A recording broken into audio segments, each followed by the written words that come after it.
Time में कर सकते हो क्या? इनको 15-20 मिनट्स बोला है, ये लोग तो हाफ एन आवर लेंगे ही।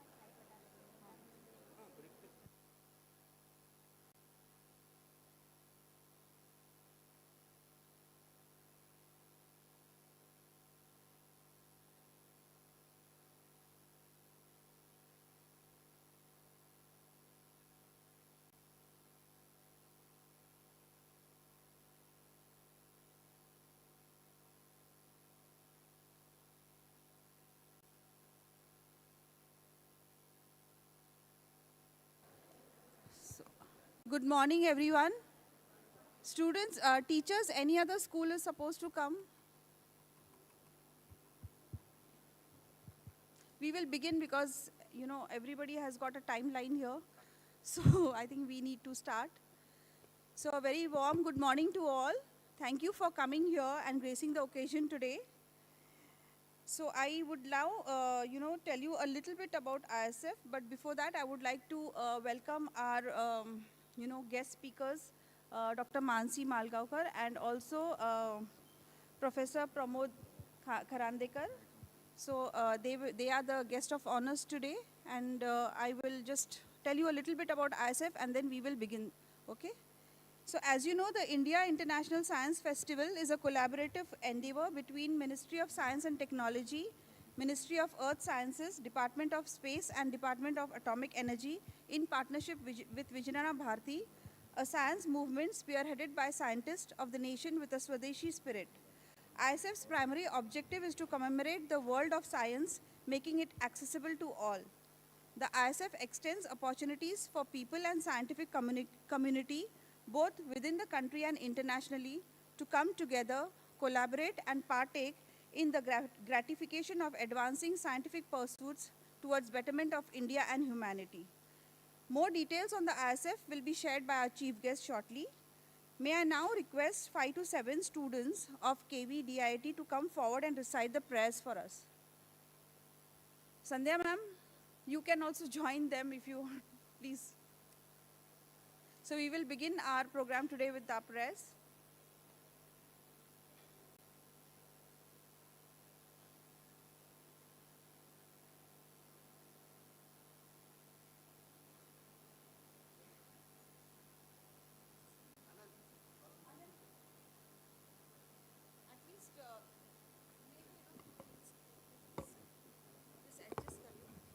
Come forward, students.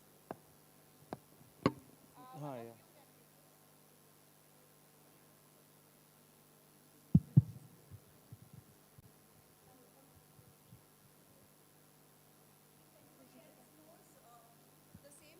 If anybody else knows the same prayers, they can also come on stage.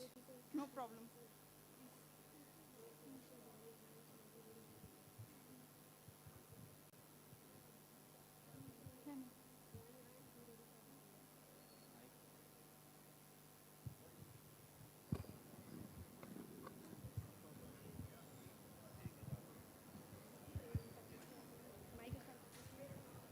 Everyone, please join your hands for prayer.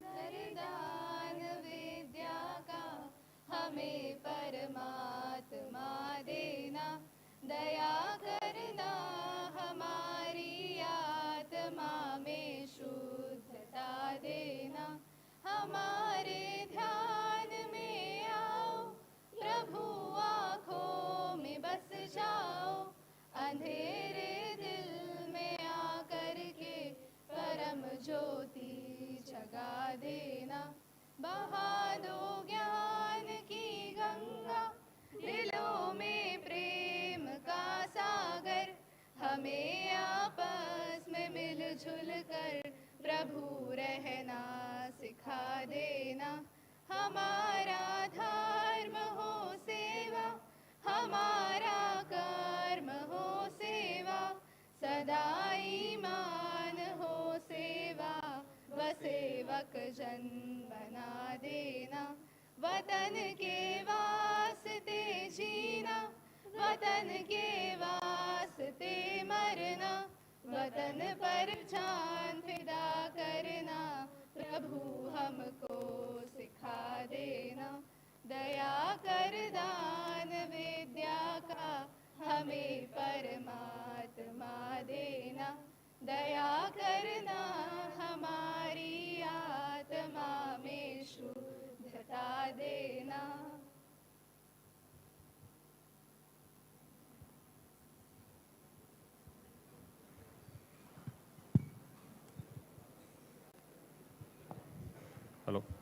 Hello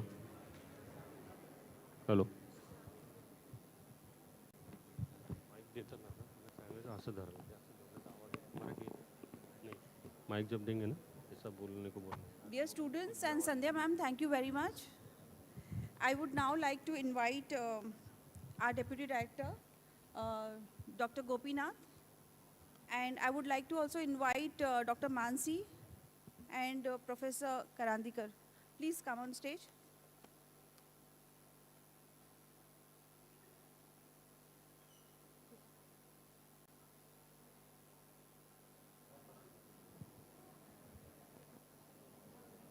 Ma'am, we will now raise the curtain for the event.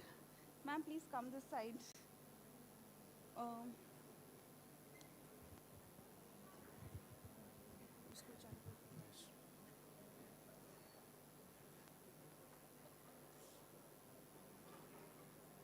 About Jigyasa curtain. Yes.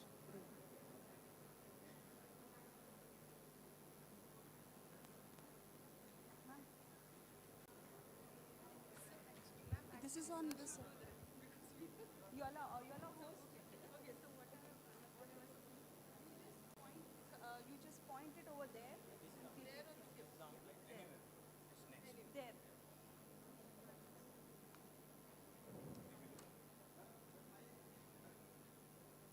Sir, please come.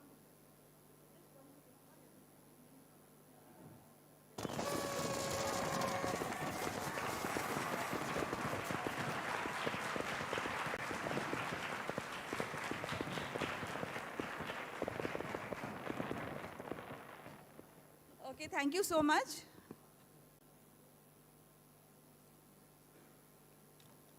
Thank you, ma'am. Thank you, sir. Yeah. Yes, yes, yes. So now I would like to, invite our Deputy Director, Dr. Gopinath, and he will give the first opening to the introduction of NCL and its contribution to the nation. I will just tell you a few lines about him. So Dr. Gopinath is working as an outstanding scientist at the National Chemical Laboratory. He is a professor of chemical sciences, Academy of Innovative Research, New Delhi, India from 2011 onwards. His research interests include surface science, heterogeneous catalysis, solar to chemical energy conversion, new catalytic materials by simple methodology and materials. He has published more than 240 research articles and 8 patents with special emphasis on catalytic and solar energy to chemical energy conversion aspects. 21 students have completed PhD from his group and are spread across the globe. Currently, 7 students are working at various stages of PhD. Lately, Dr. Gopinath is actively engaged in hydrogen economy aspects and leading the hydrogen technology program of CSIR. 15 different CSIR laboratories are participating in this huge hydrogen technology program across the entire value chain of hydrogen. His group actively works in the area of water splitting and artificial photosynthesis in direct sunlight by photocatalysis. Over to Dr. Gopinath. Students, a big hand.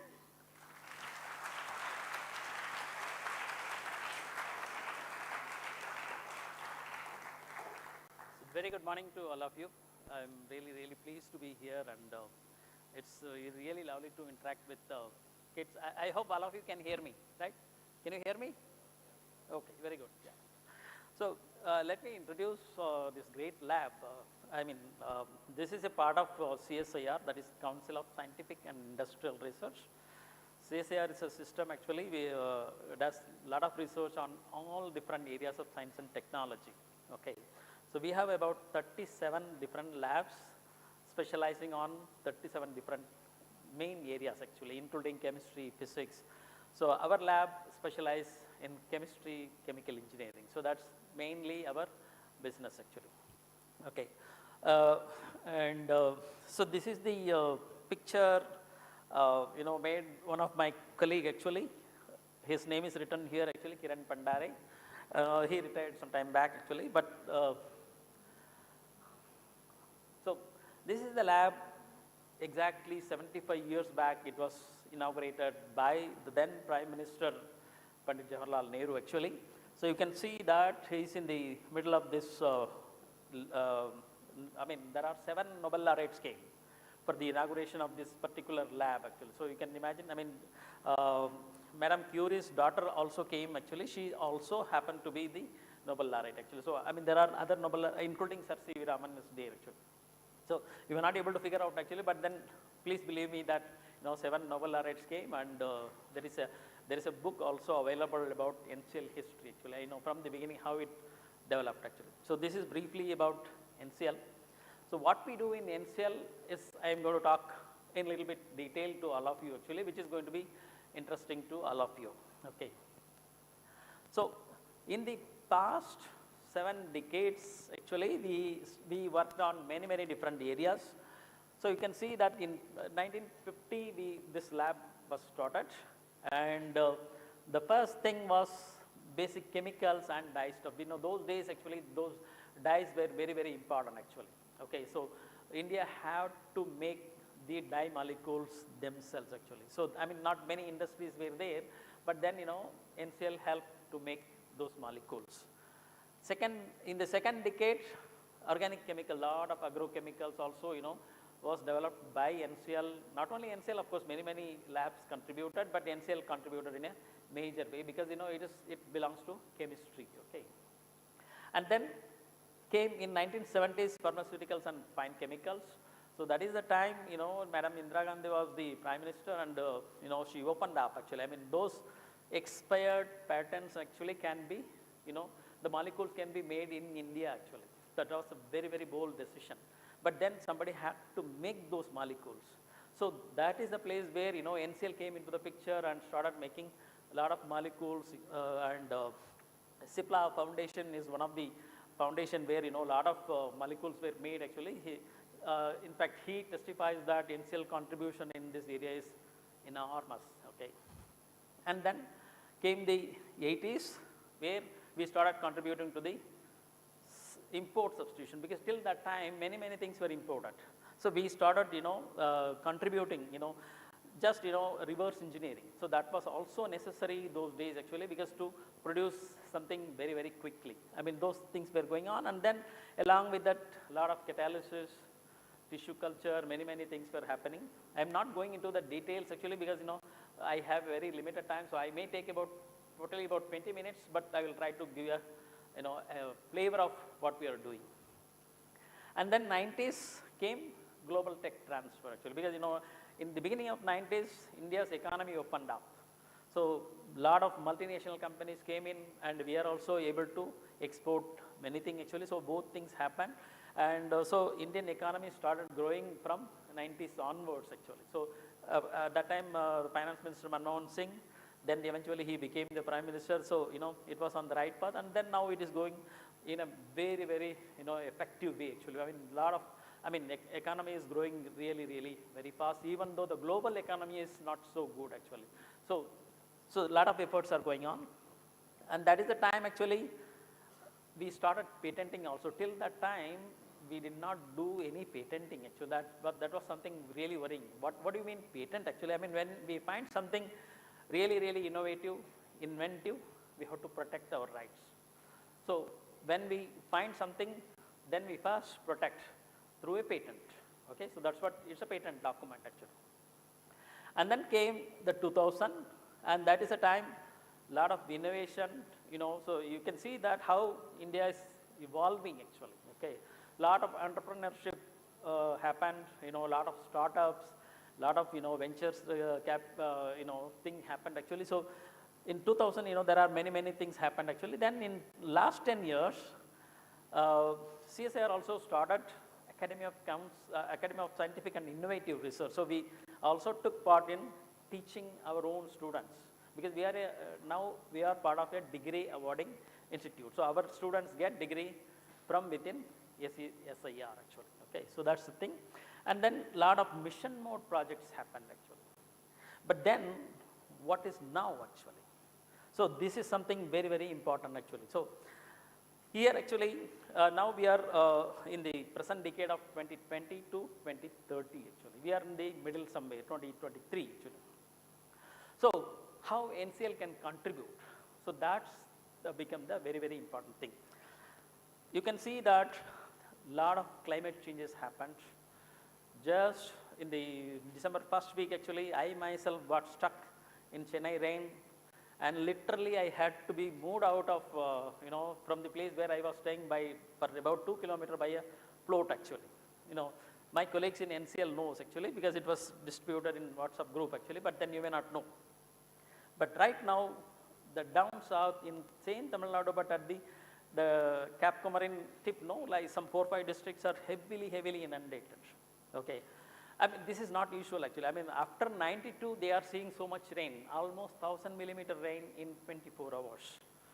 In 2005, it happened in Mumbai actually.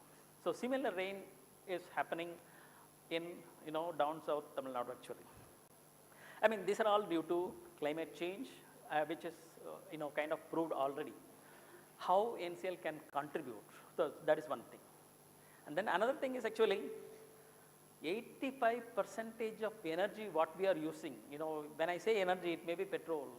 You may need petrol, diesel, coal, natural gas, all these things actually to power our vehicle, to power our home, all these things actually.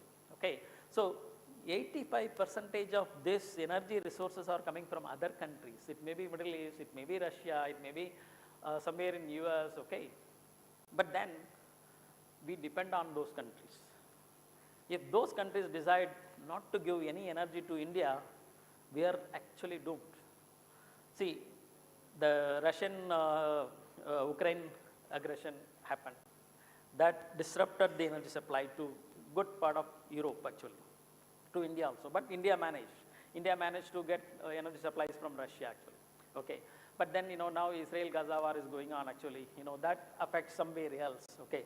So like that, geopolitical conflicts, when it happens actually, it is affecting not only India, but many different countries. So we need to protect ourselves. When I say 85% of our energy sources are coming from other countries, we are dependent on them actually. How long we have to be dependent? So in fact, our Prime Minister decided actually, so we should work on the green hydrogen. So on 15th August 2021, he announced from the Red Fort that he announced the National Green Hydrogen Mission. Okay, because hydrogen is one of the best fuel, and then it is called future fuel also, because when we use hydrogen, we get energy plus water as a side product. So we are not harming any climate. I mean, we are not emitting anything except water. Okay. But while using petrol, diesel, all these things, all coal or natural gas, what we are using in our home in the Indian gas cylinders, that emits a lot of CO2. You may not know. Because, I mean, why we are not worried is CO2 is not, I mean, there is no color, there is no odor. Okay. So we are, I mean, the general public is not bothered. But then, there are after effects are already happening across the globe. Okay. This is a global problem also actually. Okay. So these are the reasons why we have to work on energy. So the first theme is actually, so this great lab is working on 7 different themes. The first one is clean energy. So the clean energy is actually to produce energy, say from sunlight through silicon photovoltaics, and then store energy. So that's one way. And then use that energy to split water to produce hydrogen. When we do that, it is called green hydrogen, because to produce that hydrogen, we are not using any electricity that comes from oil resources or fossil fuel, what we call. All crude oil, I mean, from crude oil we get petrol, diesel, all these things. Then coal, from coal actually there are again many things happen, natural gas, all these things when you use, we emit lot of CO2. But then when we use solar energy and convert and use it, I mean, convert into electricity and then use it for water splitting. When we split water, we get 1 hydrogen molecule, half oxygen molecule. Okay. So the ratio is like that. So when we produce hydrogen like this, it's going to be, it's called green hydrogen. Okay. So when we use that green hydrogen, we don't pollute the atmosphere. That's the biggest advantage. Apart from that, if we can generate more hydrogen, we become, the India become energy independent from other countries. That is the major thing. And the third thing is actually, if we can produce more hydrogen supplied to rest of the world, so we become the energy supplier to the rest of the world. So we will able to decide what should be the price of hydrogen. That's a larger goal. Okay, that will happen eventually. Okay, but we have to be there. So there is a lot of research is happening, and NCL is leading as an ambitious CSIR program of hydrogen technology program, and fortunately I happen to be the program director of that particular program. So under this program, we work on electrolyzer. What is electrolyzer? The electrolyzer uses electricity to split water into hydrogen and oxygen. Okay, so this is what happened. And now the efficiency is not so great, but the research is going on, technology is under development, and so we will able to get there very quickly. So that is one way. So we will able to produce hydrogen ourselves at a very large scale. So NCL is contributing in that particular area very much. Second thing is actually the technology what we have developed in NCL is being employed to run the bus actually, fuel cell bus. I am sure at least you must have heard about fuel cell actually, which converts hydrogen into energy to drive the bus. Instead of using gas or petrol, diesel, we use hydrogen through fuel cell to power the bus actually. Okay, so NCL's technology is being deployed by KPIT in Pune itself. Actually, there is a company in Hinjawadi in Pune. So our technology is employed by them, and they run the bus. Actually, they have already demonstrated. A prototype is available. So that is being used actually. So NCL has been working for the last 10 to 12 years actually in this particular technology, and now even more we are improving the technology. We want to bring down the cost of the technology, improve the performance. All these things are happening. That's one thing. And then when it comes to India have a very big aim of producing 50% of our energy from renewable energy sources. What is renewable energy? Sunlight is freely available, right? So if we can get energy, convert sunlight energy into electrical energy, it is called renewable energy. Similarly, wind energy. Whenever there is wind, so you must have seen the windmill actually, that produces energy. So these are all called renewable energy. Okay, so India has set a target of by 2030, whatever our energy demand, 50% of that should come from renewable energy sources. This is really a tall. So approximately the number is 500 gigawatt hour of energy should be produced only through renewable energy means. Okay, so that is the target. Where we are now, we are today 170 gigawatts we are producing by renewable energy methods. Okay, so we have to get there, another 330 gigawatt hour has to be produced. Okay, I am sure we will get there. And when we do that, actually, there is a lot of energy will be produced. All the energy cannot be utilized immediately, because sunlight is intermittent source. Only when sun shines we get the energy. Similarly, when the windmill works, only that time you get the energy. So that means actually we have to store the energy also somewhere. That is called batteries, capacitors, all those things. So we are working in that particular area, and a good amount of energy has to be stored and then used little later or the next day actually. So energy storage mechanism is also a part of technology, clean energy. So one of my colleagues has a startup company in our venture center actually, it's called Recharge Ion. So that kind of work is also going on actually. Not only we do the research, we take it to the market also. Okay, so that is something going on. So this is about clean energy. The second thing is actually C1 chemistry. What is C1 chemistry? Carbon dioxide, methane, they are all containing only one carbon containing molecule actually, carbon monoxide. But carbon dioxide, methane, they are all harmful to the atmosphere because they are all called greenhouse gases. Okay. can we convert those molecules into useful molecules? Can I convert carbon dioxide into methanol? So that methanol can be used as a fuel, or methanol can be converted into something else. In fact, one of my colleagues has developed a wonderful technique. From methanol, he is able to do a molecule called dimethyl ether. You must have heard about ether actually, but dimethyl ether is something very, very similar to LPG what we use in our home. In fact, about 20 to 25% of dimethyl ether can be mixed with LPG and can be used. So this is another way we can become energy independent. And think about that, about 10 crore families are using LPG cylinders across India. So if 10 crore cylinders are filled with 20% of dimethyl ether, how much amount of foreign exchange savings we can do? That's a great amount actually. Okay, so this kind of research is going on, and now we are putting a very big plant of 2,500 kilogram per day plant we are putting in a refinery somewhere in Panipat actually. Okay, it's an Indian oil refinery where we are putting a small plant actually, and of course it's with the help from the government. So that's going on. So like that, that's another area where we are working. So basically we are trying to convert a waste molecule, that is carbon dioxide kind of thing, to a useful molecule. In fact, artificial photosynthesis also we are working. My own group is working on that. So we use exactly like green plants, what you see in the garden. We use solar light, sunlight. We have our own catalyst with water and CO2, we convert into methanol. Okay?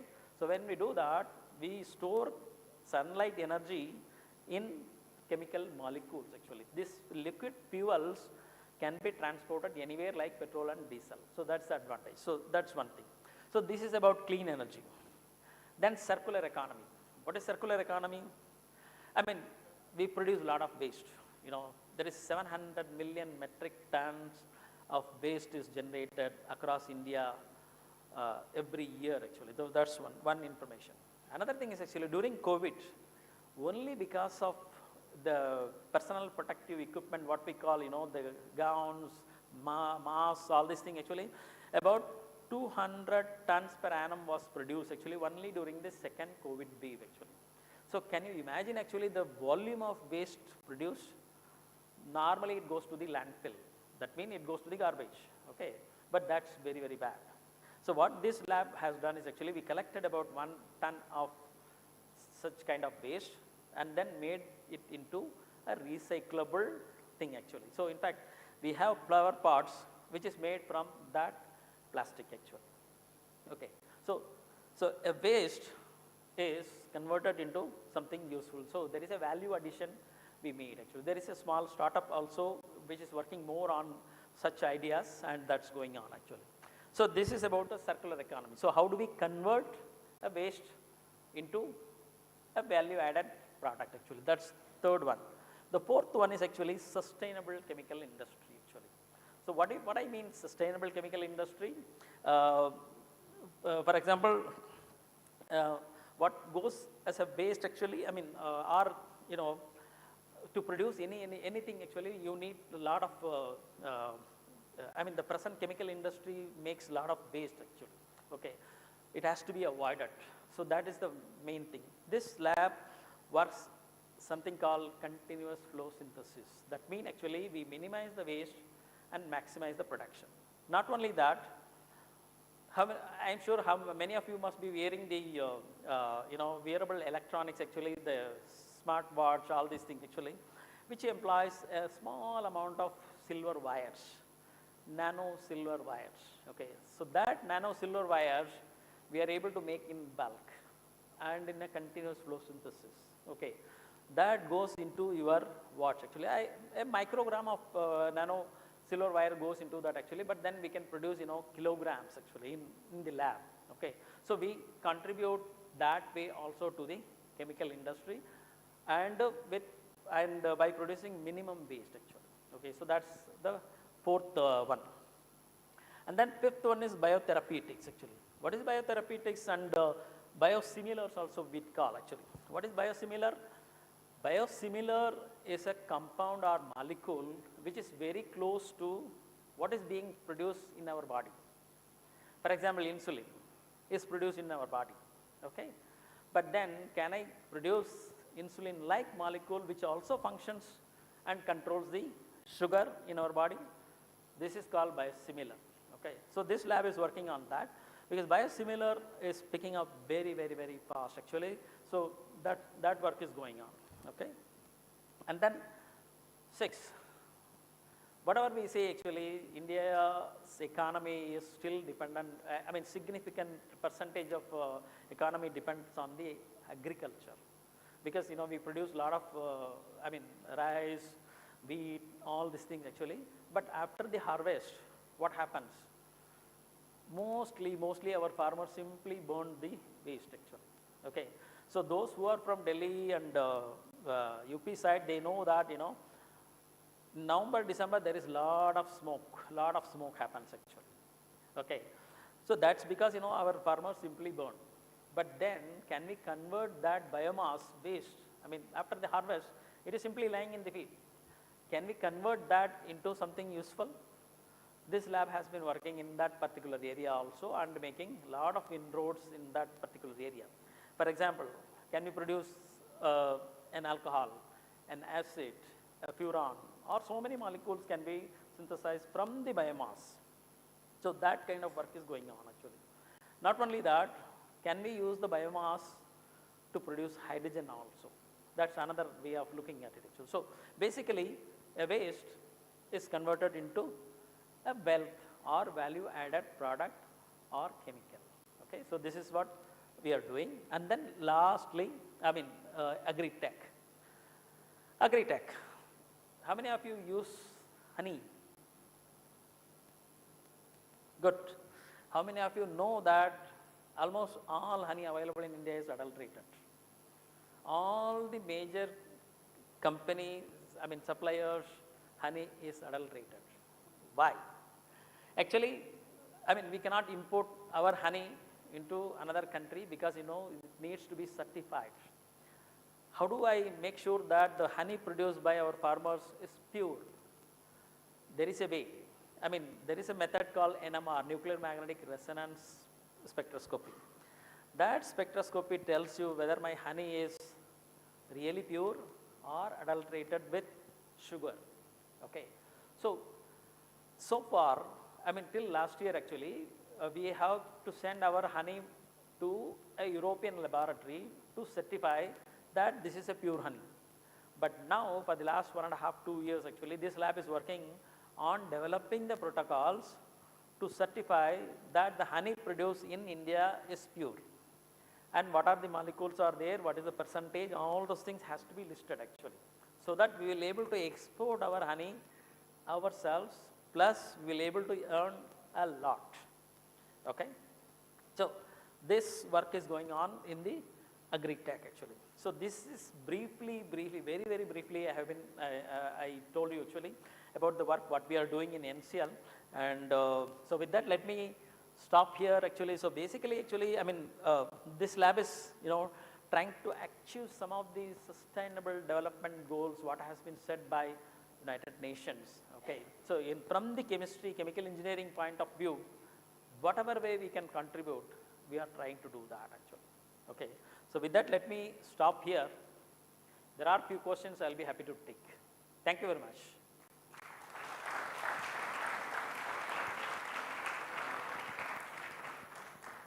Any questions? Any questions? Yes, there is some. Give this mic.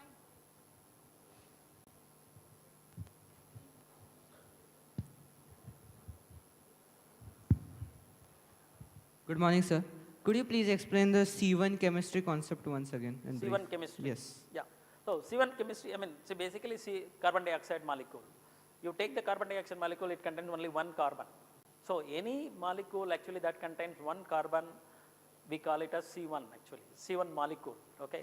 So carbon dioxide, methane, both are very, very harmful to the atmosphere because, these are the molecules responsible for climate change. Because carbon dioxide half-life is very, very long. though, but methane molecule half-life is less, but then it is the impact on climate change is very high. So this is the reason why we need to control them. But instead of controlling them, can we convert those molecules into something useful?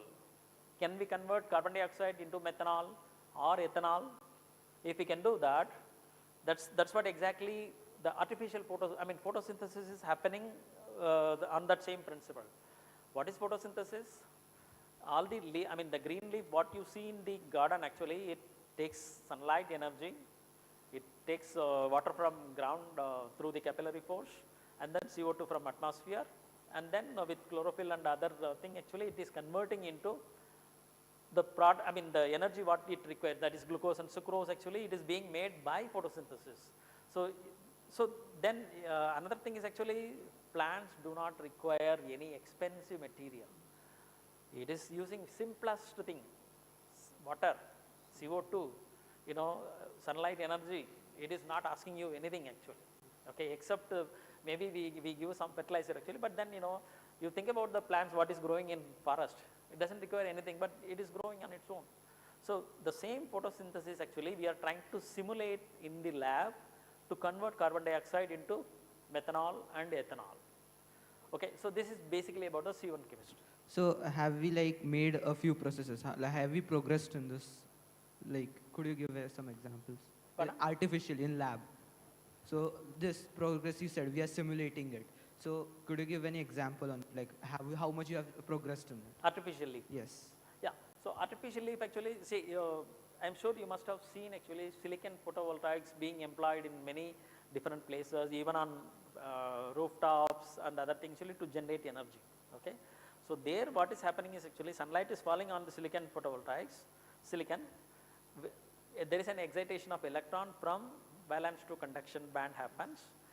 That electron have energy actually. Sunlight energy is pumped into electron, excites. Okay, with that energy, actually you are able to produce electrical energy. Okay, so that's one way to produce electrical energy. But here in photosynthesis, again the same thing happens, but the electron is utilized to convert carbon dioxide into some useful product. Okay, that's basically. So what we require here is catalyst, a photocatalyst that can absorb sunlight photons very efficiently and use that electron for the reduction of carbon dioxide into useful molecule. Okay, so there are a lot of researches happening, and I am fortunate to work in this particular area. Of course, my group is also fairly successful in that actually. So hope to contribute even more actually. Okay. Thank you.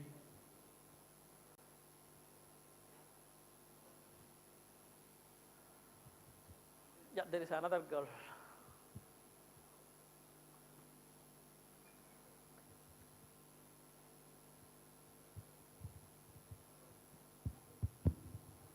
Good morning, sir.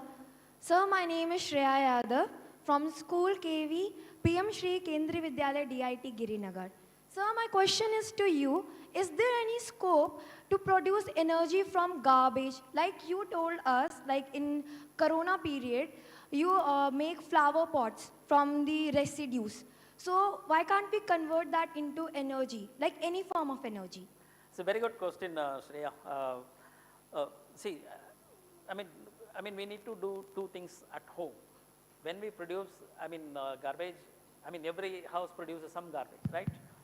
At least we have to segregate organic, non-organic. Okay, organic mean like all the vegetable, leaves and peels and other things. Actually, what we are producing, that has to be segregated, because that is a rich source of carbon. Okay, because it is nothing but so much carbohydrate and all carbon-containing molecules are there. So there are already many methods. Few methods are at least available actually. There are enzymes also available actually. So there is anaerobic process, aerobic process. There are so many processes available. So what we can do, in fact, one of my colleague in another lab actually, that's called Indian Institute of Chemical Technology in Hyderabad. They are able to convert the food waste, what is available in their canteen, and convert into hydrogen and methane.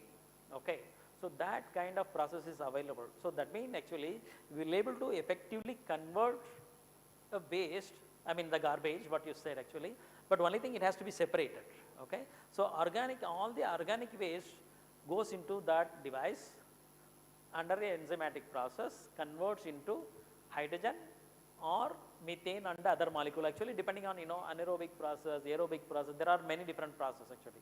But so methods are available, okay. So that is being used actually, okay. Thank you. Thank you, sir. Good morning, sir. My name is Shubham. I am from PM Shri Kendriya Vidyalaya Army area. My question is that can we make green energy from cow dung? Clean energy from? Cow dung, biofuel or from algae? I didn't get you last. No, sir, that you have seen that biofuel is mainly made from organic matters, like that cow dung is resistant to biofuel. You mean cow dung? Yes, sir. Yeah, it is possible, it is possible. See, for example, the biogas, what is being produced, actually, yeah, I mean, there is a age-old process available actually, okay. So, but I don't know, somehow actually our villages are moving away, but there is a process available. That is also again enzymatic process. So you just collect the wet cow dung actually, and then put it in that biogas reactor. It produces the methane, what is required to power 1 or 2 houses actually. So one can do that, and people are already doing actually. So it is available, okay. So just go and search for the gobar gas reactor in Google. I am sure you will get lot of information, okay.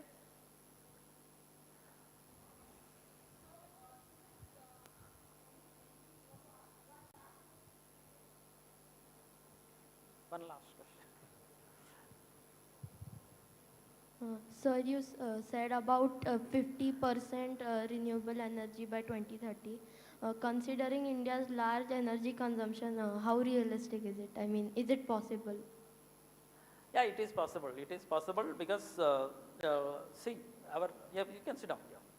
See, I think in 2007 or 8 we started contributing through renewable energy. That means silicon photovoltaics, windmill, all these things actually started picking up from 2006-7 onwards actually. Initially we produced very less, but now actually as of today we are producing 170 gigawatt hour energy actually. See, this silicon photovoltaics itself actually, originally it was invented in 60s to power our space craft actually. I mean, when we launch satellite, there has to be power, right? That power was produced through the silicon photovoltaics. That was the original idea. That was in 1960s I am talking. But today, the same silicon photovoltaics is producing power. India alone is producing 170 gigawatt. So you can consider the entire globe actually, we are already producing terawatt energy actually, okay. So I have no doubt. Only thing, we have to increase the capacity to harvest more sunlight, to harvest more wind energy. I am sure we will able to reach 50% of our energy by 2030 and even exceed after that. So by 2047, I am sure India is going to be energy independent. We will be able to produce more energy by then, okay. Thank you.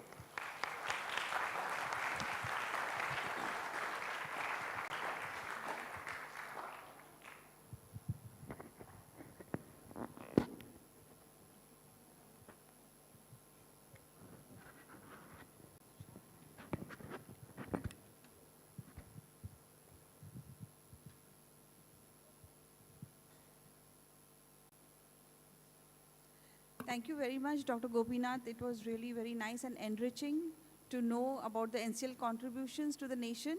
And I'm sure now, students, your curiosity has been curbed by saying that, yes, this is what NCL does. So when you go out and when somebody asks you, you know what is NCL all about. Do you know that? Yes or no? Yes, very good. So I will just show you a small short film on Jigyasa. What we do is the Student Scientist Connect program. Without saying in words, I will just run that small film. Please go see that. Somesh, where is it?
So students, this is what we do with all of you, and those who have come here for the first time, they'll know what we do.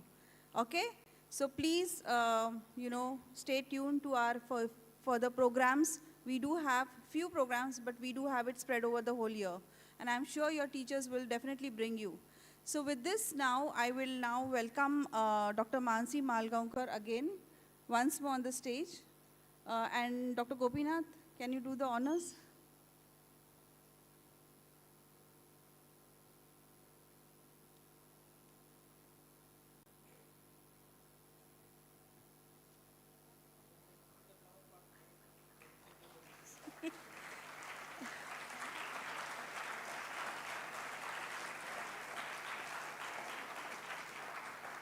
So, thank you, Dr. Gopinath. I will now introduce our next guest of honor speaker, Dr. Mansi. She has done her PhD and MSc in botany from our Pune University, Savitribai Phule Pune University. She possesses the formal courses in science, journalism, and French language. Dr. Mansi is an experienced researcher in mycology and bacteriology, plant and human pathology, environmental biotechnology. She has many publications in journals of repute, apart from book chapters to her credit. Dr. Mansi has presented and participated in a number of conferences, workshops, and training programs. She also volunteers for a number of activities and has joined VIII as a volunteer, where Dr. Mansi has delivered and organized a number of expos, workshops, and organized programs like the Bharatiya Vigyan Sammelan, World Congress of Vedic Sciences, Kautuhal, and many more. So now I will give the stage to Dr. Mansi, who will tell you about the ISF activities. Dr. Mansi. Thank you, Afia. This side will close it, right? You don't need it. Probably you'll require that IISF background. Just, yeah. you probably will require because you'll have to send the photos. Oh, so no, I'm not doing the laptop. Yes, that will be The Jigyasa flyer, जो curtain razor line second ये वाला slide है second slide curtain. जैसे normal outreach वाला जो ये है ना बैनर बस वो लगा देना हाँ ये लगा last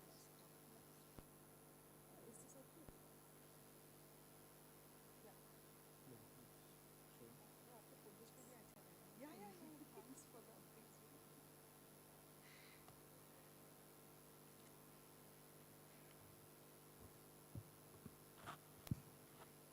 Good morning, students. I am Dr. Mansi, here to present some glimpses of India International Science Festival. So as Wafia told, that I work voluntarily for Vigyan Bharati. So Vigyan Bharati is basically an organization which works at the national level, and it's a purely voluntary organization. So definitely when I'm saying voluntary, so we are not paid employees of Vigyan Bharati. This is just out of our pride, what we want, or maybe out of our responsibility, what actually we wish to contribute for the nation. So, as she told, and as you all know, that you have come here for the curtain raiser of India International Science Festival. So, as she has already mentioned, that it's a program, a joint program between governments, various institutions, various ministries, and Vigyan Bharati.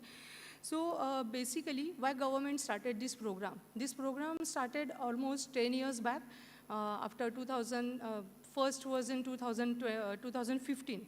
So government of India started this program to promote the scientific achievements of India, to inculcate scientific thinking among students, to develop confidence in young minds, and VIII has always been an important part of all IISFs since its inception. VIII is Vigyan Bharati. So VIII has played the role of knowledge partner along with the other organizations or organizing institutions. So basically, when as a Vigyan Bharati person or as a Vigyan Bharati volunteer, when we thought of having one program which will have inclusion of all, so at that particular time, we thought of IISF. Just think about the name IISF. Why did we chose this particular name? Because as Indians, we all know that we like to celebrate things, right? So if you just buy a new bike, or if you buy a new car, new home, from that to celebrating Ganpati, Diwali, or any other festivals. So that's in our nature, that's in our culture. So we celebrate a small things, I mean from small things to a bigger achievements. So when we are thinking about science, why not to celebrate the science? Because science is not just a boring thing which is done in some labs or in some kind of just in your thoughts. That is not the science. Science is the thing which is for the common people, which is for the whole society, and which will solve the problem which which society is facing right now. So when we are thinking about this science India International Science Festival, so we had also thought about that connection. It should have this program should have connection with society. It should have participation from all. It should also put forth Bharat at the international platform. So these were the main things why we started, or why we initiated this India International Science Festival. So when we connect all these points, we come up with this India International Science Festival. And as I said, so this celebrating science is a huge pride moment for all the Indians. So in each India International Science Festival, so this is basically the 9th edition of IISF, and in each India International Science Festival, there was participation from school students to researchers, from young researchers to women scientists, from NGOs or NGO workers who are working in science, from those kind of workers to scientists, then from science writers to journalists, and from diplomats to policymakers.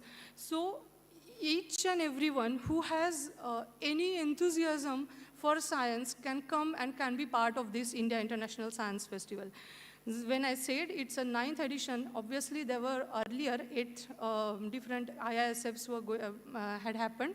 So first 2 were in Delhi, then it was in Chennai, then it went to Lucknow, then Kolkata, then from Kolkata, everybody knows that we suffered COVID. So during COVID time, it was online, and then Goa, and last one was in Bhopal. I'll just give you some highlights of IISFs. So basically, when we are thinking about this particular IISF, that is the 9th edition, which will be held in Faridabad in January from 17th to 24th. So during that particular time, there will be 16 different programs will be happening in IISF. Then definitely there will be participation from all over India, and along with that, there will be participation from more than 30 to 35 countries in this IISF. And then one specific mention for this IISF is there was applications were invited for space hackathon, because now ISRO is not a new name for anyone. Everybody knows ISRO. So one space hackathon, or the applications were invited from graduate students, and they were given some problem statements regarding space issues. So those problem statements, to solve those problem statements, some ideas were invited. Many of students or many of the groups submitted ideas, and I'm happy to say that there were around 4,200 probably ideas which we received, and out of them only 200 will be selected for the next round. But it's a huge response from all over India, and one group definitely will have, it has 4 students. So just consider the number of students. And these, out of these 200, all of them will get the chance to present it in front of ISRO scientists and other DRDO and other defense scientists. After that, 20 will be selected, 20 to 25 will be selected for further internship, and that will be directly in ISRO. So it's a huge thing for any young person or any young mind to come up with an idea and to get the internship at ISRO. So programs, I'll just brief about some programs. As I said, there are 16 different programs So these 16 different programs, I will mention those which are related to students, okay? So there is a student science village.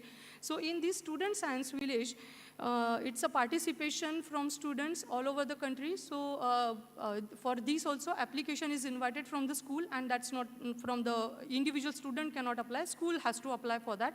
And after that, the selection will, there is a selection process, and that selection process is already mentioned on the website. Then there will be some experts, some teachers. So what basically is done in this student science village, it's a 4-day-long program. Students are divided in 4 or 5 different groups, maybe called as houses, and those houses are named on the Indian scientist names. And these students, there are some lectures which are arranged for the students. There are some practical sessions. Basically, what you saw in Jigyasa, it's in the huge amount that will be organized there. Along with that, there will be visits to the national laboratories which are there in Faridabad and Delhi. So that also will be the part of this student science village. If suppose you have not been part of this India International Science Festival, I request teachers specifically to go through this, this particular website, and maybe for the next year when this India International Science Festival comes, so please try to register your students, because it's actually good opportunity for the students, because I know since last 7 or 8 years I am attending IISF, so I know it has huge impact on students' minds and their thinking as well. So this is just for teachers. Then there are some workshops also which are involved in this student science village. Then there is another very important program is face-to-face with new frontiers of science and technology. So when I'm talking about face-to-face is obviously the interactive session, and it's an interactive session directly with the scientist or directly with the person who is working in science for society. Just I'll give you an example of last IISF. So we had Shri S. Somnath. Is there anyone who doesn't know name of Somnath sir? ISRO chairman, everybody knows, right? Yes or no?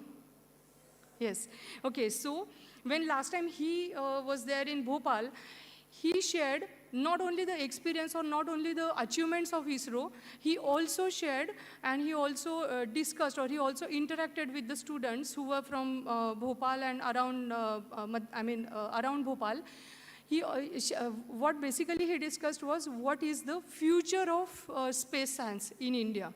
So it was a very inspiring session, and actually such sessions are very much required to boost your scientific inculcation. So then Dr. Krishna Ella, everybody knows about Bharat Biotech. Everybody must have taken the vaccine, everybody is vaccinated with the COVID, this thing, right? So everybody know about Bharat Biotech. Probably you might not know the name of Dr. Krishna Ella. So Krishna Ella was the person. Why Krishna Ella? Because that particular Bharat Biotech is a company which thinks about, or which comes up with the product which is scientifically based product. So as a person of science or as a student of science, you can think about some products, you can think about some innovative products, and that can be transferred, that can be transformed to the some kind of company or some kind of startup. So as sir and ma'am also mentioned that there is a venture center here, and obviously when NCL is coming up with some new products or new ideas, it is not only to the lab level, it is also, they are also thinking about going to the, going in the public. So probably everybody must be knowing about NCL is the first research institute in India who came up with the hydrogen fuel which can be used in the buses. So that's a huge round of applause for NCL, because it's a huge achievement for NCL. Then probably whoever is working with, whoever is using computers must be knowing about persistent. So last year, Dr. Anand Deshpande, he was part of this face-to-face with Frontiers in Science. Then Dr. Archana Sharma, if suppose you have some interest in nuclear physics or then you might be knowing about there is one lab called as CERN laboratory, which is in Geneva. So she is working in CERN laboratory, and she is part of very big projects, and so she had come from Switzerland. And why am I mentioning her name? Because she was just like us. She was, she is basically from UP, so from a small village. So that was her journey from small village, starting from a small village to the CERN laboratory and working with the scientists who are Nobel laureates, and she is working in the group of scientists who are Nobel laureates. So it's a huge achievement for any person. And considering from the village she comes, so it's not that science is only for the particular people. Anyone who has that enthusiasm can learn it and can go ahead. So basically what I wanted to say is, any scientist, then industrialists or innovators which have the global presence, they are invited to share their journeys, and students are requested, or students are allowed to talk to them in person. So that's an interactive session. Then next is science through games and toys. I am sure everybody likes to play some or the other game. So basically, to understand the scientific concepts, or to clear your scientific concepts, games are the best options. So imparting scientific knowledge through fun, this is basically the aim of this particular program. And there are some workshops, then there are some hands-on activities, then learnings and exhibition for this science through games and toys. Space Hackathon, I already spoke about it. Then there is another program which is known as Vigyanika. Vigyanika is a program, basically it's a science literature festival. So as we know, that as scientists are doing so many research, so much of research work, they publish their work in scientific journals. But all, the normal public or in normal society, we do not directly go and read the scientific journals. Basically, what we read is what comes to us, maybe in form of newspapers, maybe in form of social media nowadays, or maybe in form of some other literature, maybe book, maybe poems, and maybe articles or something like that.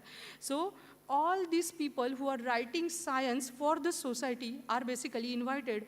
And obviously, that science is not just, writing science for society is not that easy job, because you have to be scientifically correct, and you have to be you have to use such words which will be, or such language which will be acceptable in the society. So that is very difficult job actually, because writing science, because if you are doing science, you are writing science in scientific language, it's little bit easy, but to communicate it with the society it's a lot of patience. So there are also workshops for science writing, then book releases, there will be some book releases, and conference, normal conference also will be there. Then the next program will be celebrating science, creativity through challenge. What I want to say here is, in each India International Science Festival, we try to create some records. So probably the Guinness records. So last year, there was one record, so which was basically students from different schools. I do not know the number of schools participated, but students participated in that particular program, that particular activity, and they created one robo. Okay, so they created a robo. That robo will plant some plantations. That was an experiment basically, to create a robo, and that robo will plant some plants. Okay, so that was a thing. Then earlier in Goa, there were 3 different Guinness records. And when I'm talking about these records, so Goa, I do remember, just imagine that Gagan, if you have seen the launching of Chandrayaan. So similarly, that time Gaganyaan was launched. And it is good, I mean, I'm really happy to share this, that 545 students, totally 600 students, 550 students created that Gaganyaan. They assembled the Gaganyaan, the small, I mean, the prototype of Gaganyaan, and that was successfully launched. So 545 students could successfully launch the Gaganyaan, and that was very nice, very nice thing to see, because it was on the beach, Goa beach, and that all 545 yans were launched. And why are we doing this? Or why are we basically, what is the use of this kind of activities? It is just to boost our, our confidence, that some things, somebody asked here also, that is it possible to achieve the things in 2030? So it's basically to boost your confidence, that if you have that confidence that, okay, we will be able to do it, so then we will be able to do it. First only if you have two minds that, okay, are we going to get success, or are we not going to get success? That is not the thing. So just to boost your confidence, these kind of activities are planned. And it's a huge Guinness record that that time we received, and it was also with ISRO. That time it was happened. Now also, I'm not allowed to say what record will be there, but okay, there will be some kind of a challenge, and that will be recorded worldwide. Then other than that, there are there is a National Science Teachers Workshops. So even teachers, I request all the teachers next time when next IISF comes, so please just be in touch with India International Science Festival website. So you will understand there are some programs and there are some workshops for teachers also. So this national education policy which is coming up, so that also will be discussed over there, and some workshops to have this NEP in your schools will be conducted there. Then Young Scientist Conference. So I'm not explaining Young Scientists because it's basically for the researchers who are working in particular areas of science. Then there will be New Age Technology Show. There will be National Social Organization and Institutional Meet. When I'm talking about it, there are many NGOs who are working with the scientific aspect for society. So all such kind of NGOs will be called there, and there will be scientific discussions, and there will be some deliberations for such NGOs. And then Science and Technology, Media and Communicators, because whatever the achievements of India's scientific world, what we come to know is basically from the media and from the science communicators. So there will be Science and Technology, Media and Communicator Conclave. Then Science and Technology Ministries and central and state ministers, along with the central and state secretaries of Science and Technologies, will be coming together, and they will be discussing there the role of science and technology for empowering the states. After that, there will be Startup Technology and Innovation B2B Meet. That also is specifically for the entrepreneurs. Then there is Women Scientist Conclave. Then other than that, there will be a science exhibition. So basically, just imagine to know the scientific achievements of India.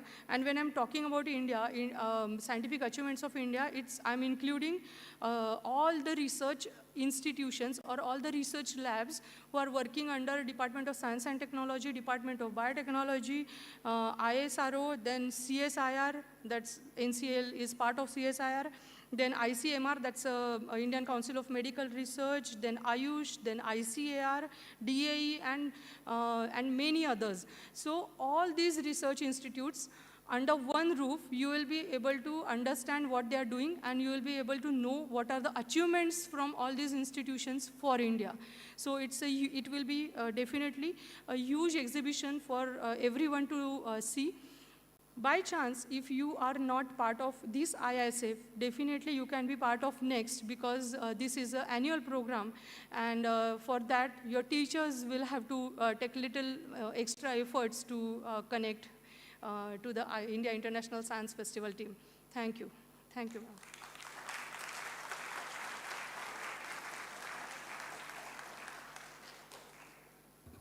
Thank you so much, Dr. Mansi. I myself have attended 2 of the ISF programs in Delhi and Lucknow.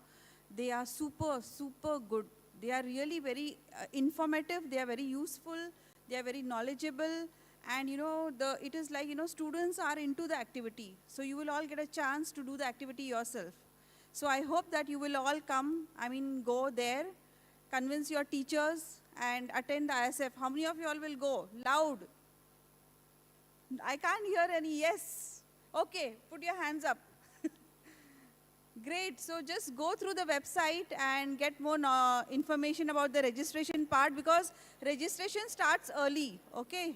So with this, I thank Dr. Mansi, and we will have a break, but we have to come back here in 15 minutes. Can we do that?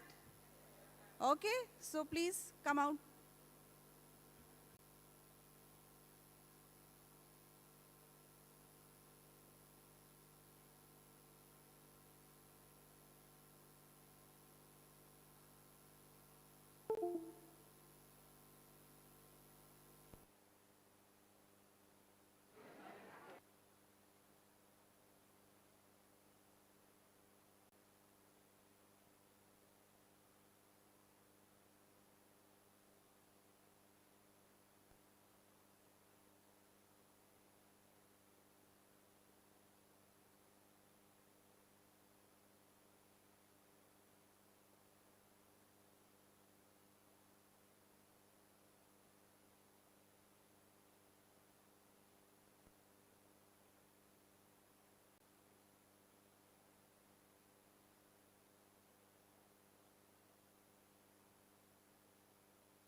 अच्छा हाँ हाँ हाँ हाँ हाँ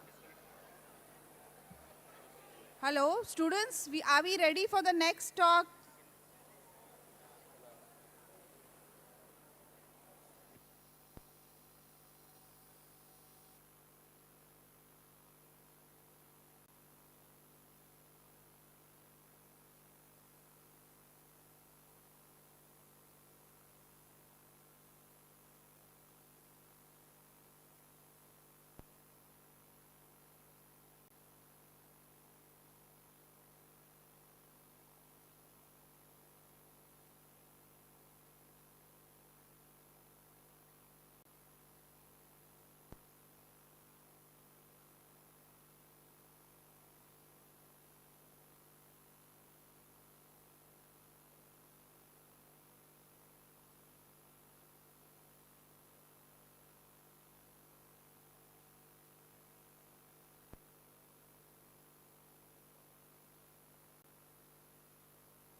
Hello students, kindly settle down.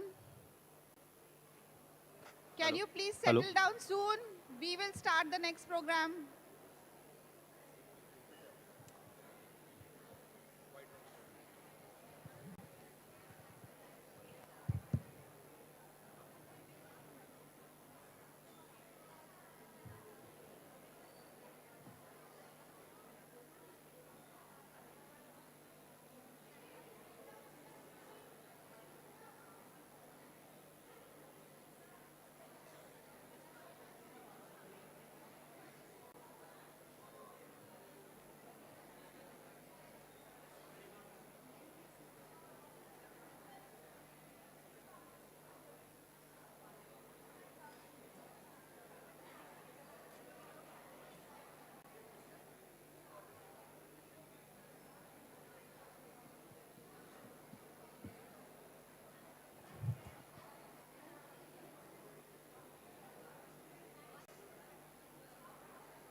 Hello.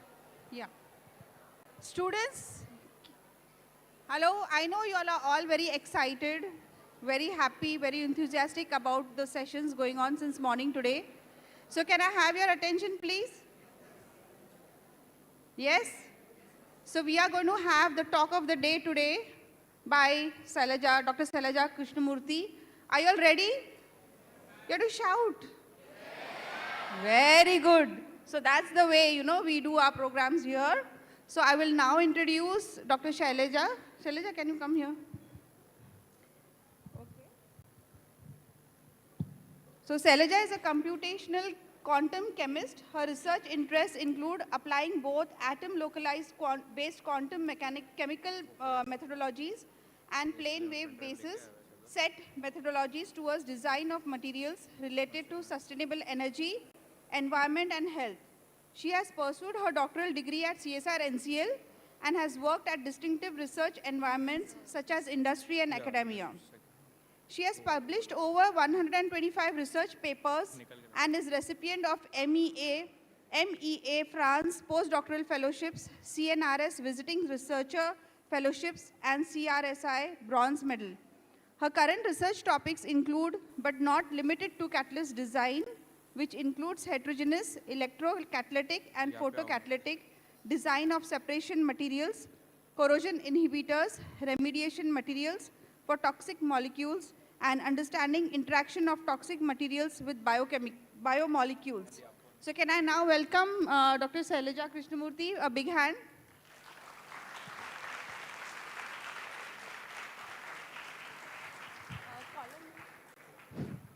This works, huh? Hello, everyone. I am Shailaja. I'm a researcher here. I've grown in this institute. So I'm like my home institute, so I welcome you all to this institute. India has several research institutes, and it's a privilege to be attached to one of them and also associate yourself with one of them. So I welcome you all in that context. Do I have the mic?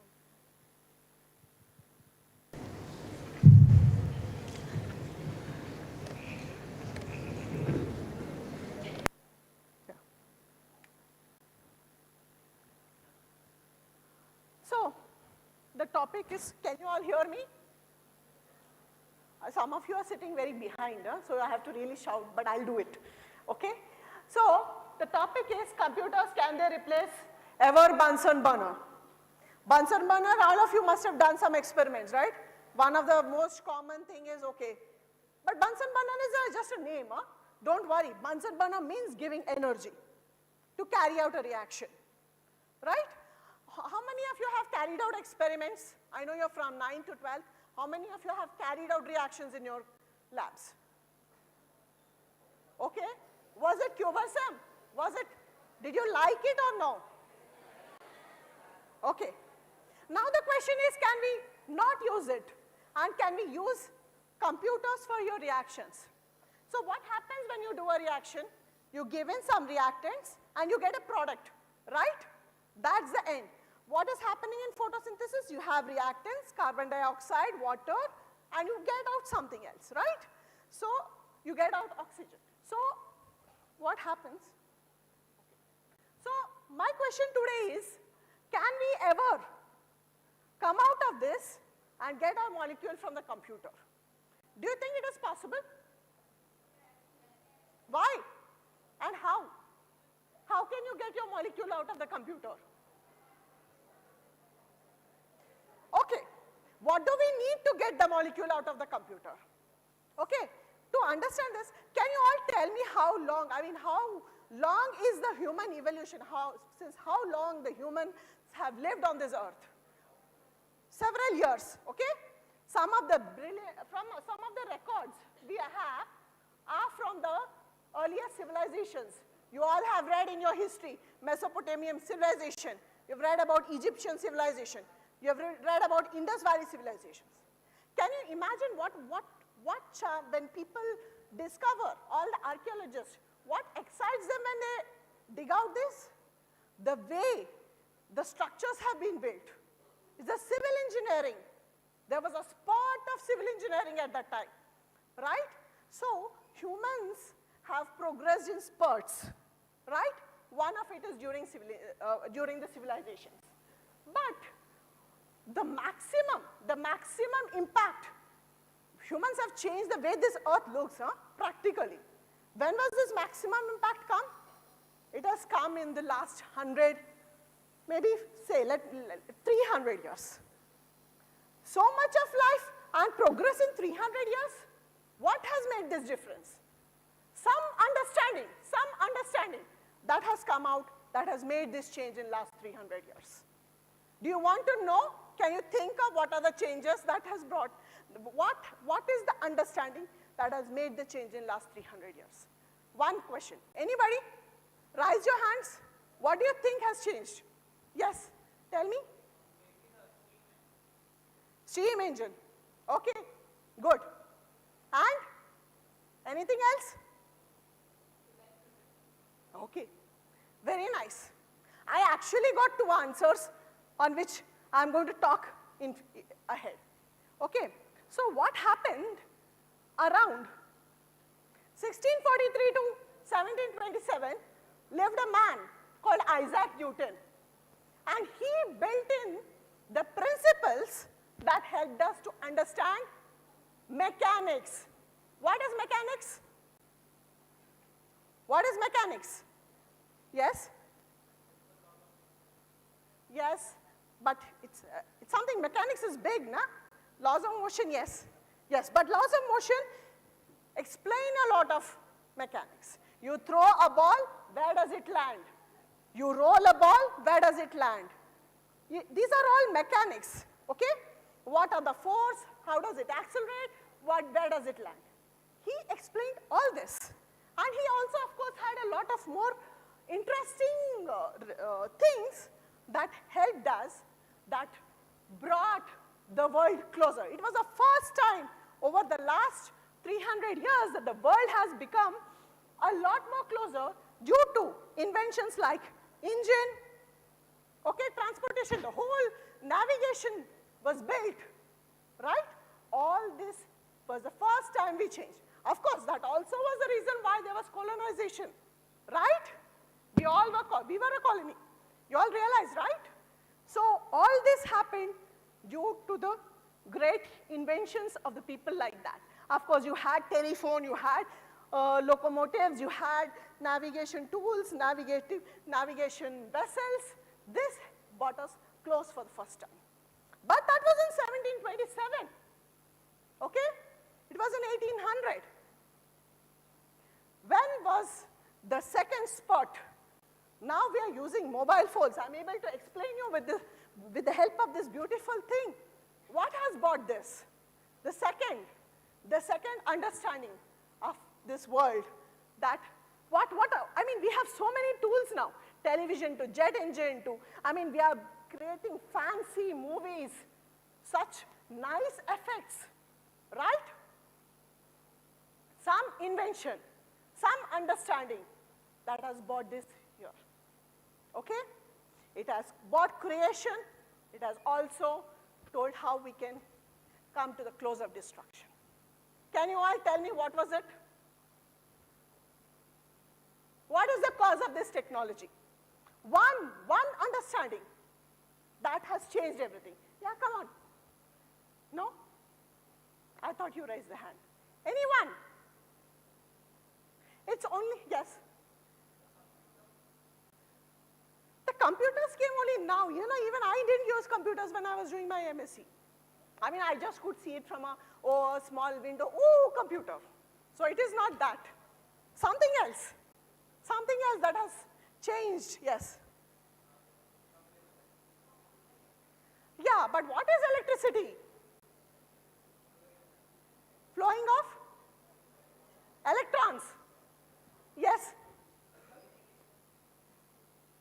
Communication came because of another. Yes. Huh?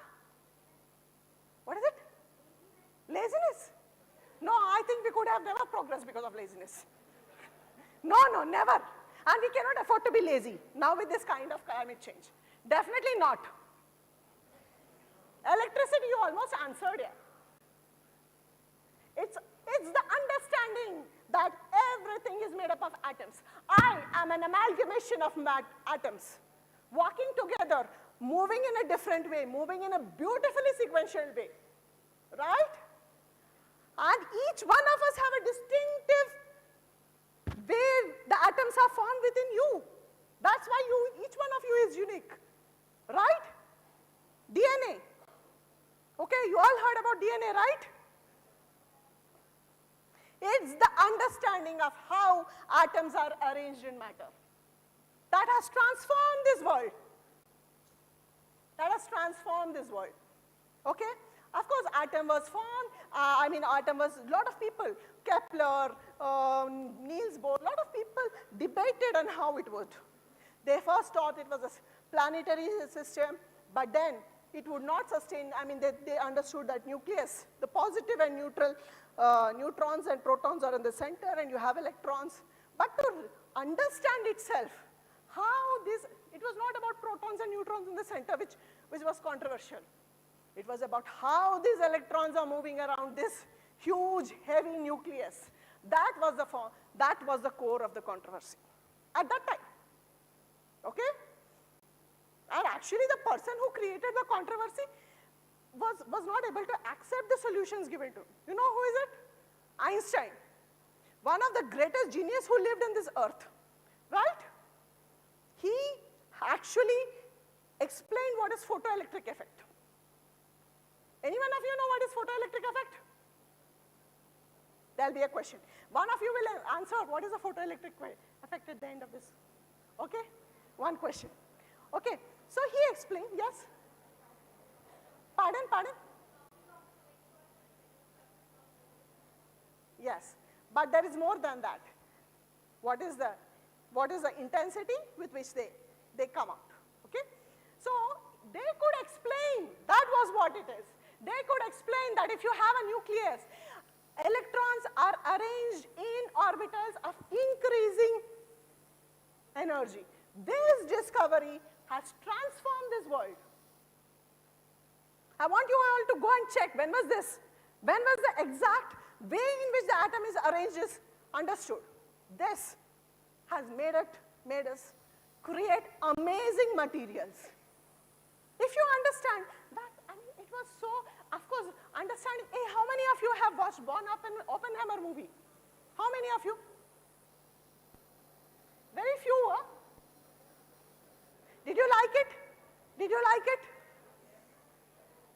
The creator of atom bomb.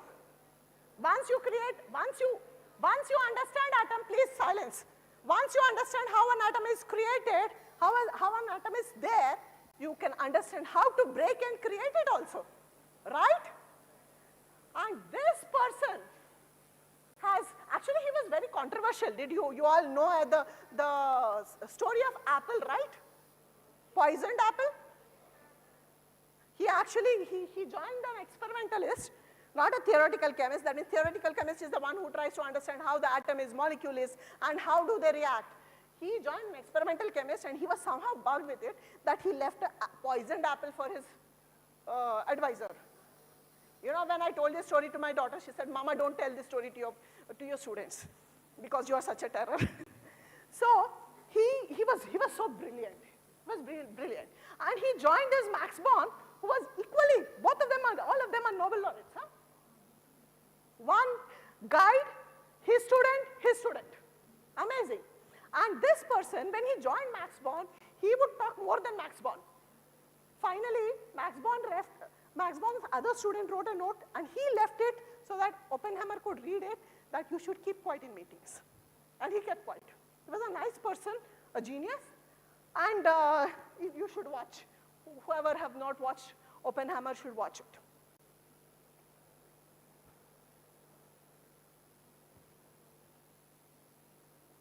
Yeah. So once atom is understood, now how do these atoms interact? Okay?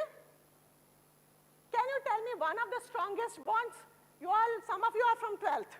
What is one of the strongest bonds? Hydrogen bond. Okay, any other bond? Okay, somebody said covalent bond, I liked it. Covalent bond, you know different kinds of bonds. One of my students who will follow up with this, and then we'll talk about more bonds, okay? So there are very strong, how the two atoms interact with each other is what explains how a material is. This material has different kind of bonding than this material, how these atoms interact with each other. That also makes distinctive materials. So mankind has understood what is an atom and how is it born. And that's why I mean, he's one of the most famous physicists. Please go and read about him. Professor Richard Feynman, he's one of the greatest physicists who lived in the last century, okay? He has made a comment, you all watch these fiction movies, right? The earth is coming to an end, and you have 20 people to save somewhere in the cave, you hide all the distinctive species, right? So somebody asked him, if you had to transfer some information to the next generation, what would you transform? And he just said that everything is made up of atoms, and it is the way they bond with each other that makes the full difference. And now, once you understand atoms, and you understand electrons, and you understand how they arrange, and how they interact, this is a molybdenum atom, this is the oxygen, this is the hydrogen. You see at room temperature how it is moving. You heat it, they move in a different fashion. Once this understanding has come, man has made a distinctive change in his progress. We have all the technology thanks to this understanding of how atoms and electrons are. Next, I would like to introduce you to one of my junior colleague, Dr. Krati Joshi. She worked in this using computers to do chemistry, the question with which I started. So she is the best person to explain how she has used computers to make a difference in the chemical reactions.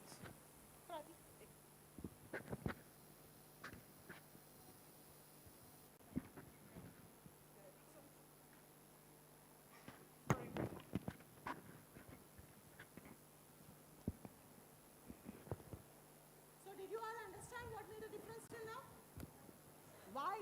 You know, interestingly, all these discoveries were made in 1900. You know, at that time, we were fighting for our independence.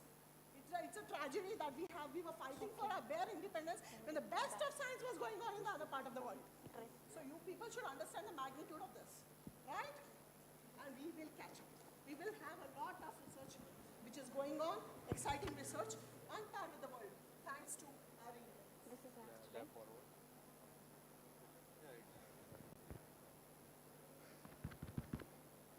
Hello everyone, am I audible?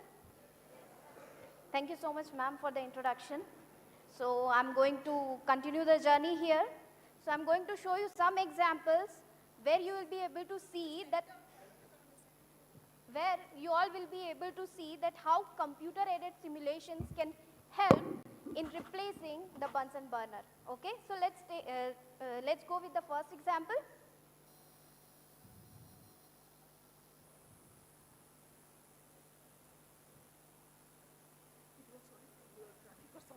Okay. So here, what we have? So we have a bowl and we have liquid water and we have put it on a burner, right? So what it is doing? It's simply boiling, right? So in this liquid water, what is actually happening at the atomic or molecular level? Can we see and say what is actually happening? No. So for this purpose, now we have this computer-aided molecular dynamic simulations, and here you can see that inside this liquid boiling water, how these water molecules are wiggling. And you see here this purple sticks, these are nothing but the hydrogen bonds. So with the help of these computer-aided simulations, you are able to understand how the molecules, they interact with each other, how they move, how they interact, and what are the interactions involved. So this is one of the examples. Another example,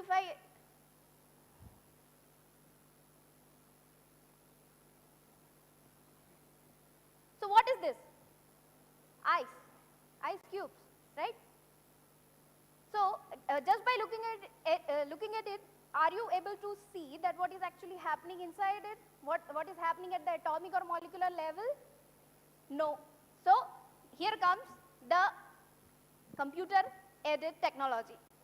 So here you can see as what is actually happening here is the freezing. As the temperature goes down, the molecules, if they go from a phase of disorderness towards the orderness, and here is a three-dimensional network of hydrogen bond, and that is how the freezing happens.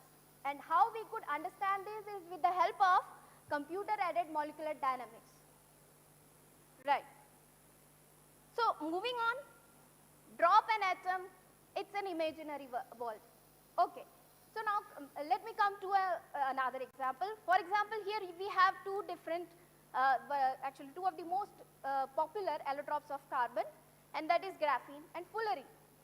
If you want to mix it together, and here it involves so much of experimental synthesis, so much of drama, exhaustion, then for, even up, at the end of the day, if you could synthesize it, after that, the process is again cumbersome. Okay, we have to go with the characterization. We have to see whether our material is formed or not or what. So then again, for it, we have different techniques. We have to do a lot of analysis. For example, like XRD, Raman, UV. We have to do a lot of microscopy as well, TEM, SEM, and so many blah, blah, blah. Okay, so now the story continues.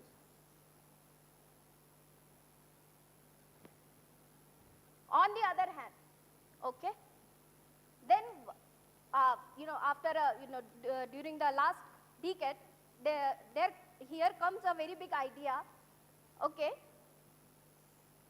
and that is high performance computing.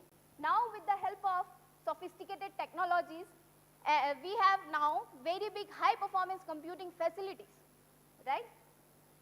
Now here is a guy sitting over there. Can you tell me who is this? Can you tell me the name?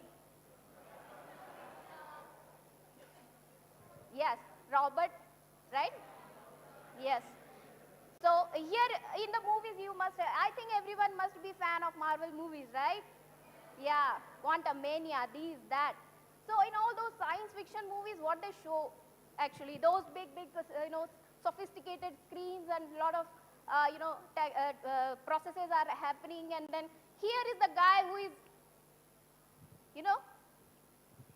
here is the guy sitting who can actually save the day with just a snap of the finger.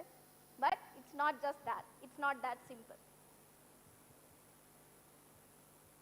So as I said that when we have the graphene, when we have two reactants together, when we do experiments, the process is very cumbersome. It takes a lot of energy, resources. On the other hand, if we have these kind of facilities, and with this kind of facilities, we could actually perform these simulations. And here you can easily see that when a drop, which is nothing but a fullerene, when it impacts a graphene sheet, it creates a kind of a wave.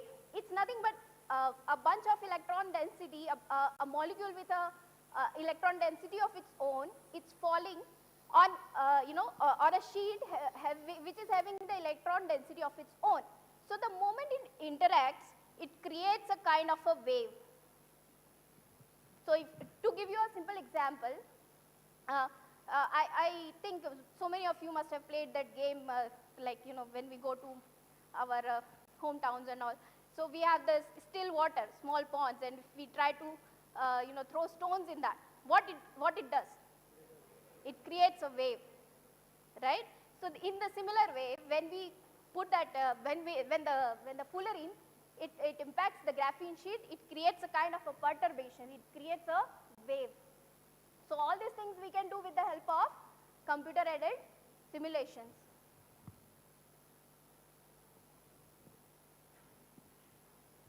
So now what are all the different methodologies are available, and at what scale we can use it? For example, we can simulate, at quantum scale, which is at the level of 10 to the power minus 10. Small question for it. Suppose you want to measure the length of this laptop, what would you use? Scale. You want to measure the length of this, what would you use? I want to measure the length of this building. You have different tools to measure different things, right? And there are different methods. Computers, people have worked on the theories to make different theories. One of them is quantum theory. You have heard the word quantum, right? Yes. So it is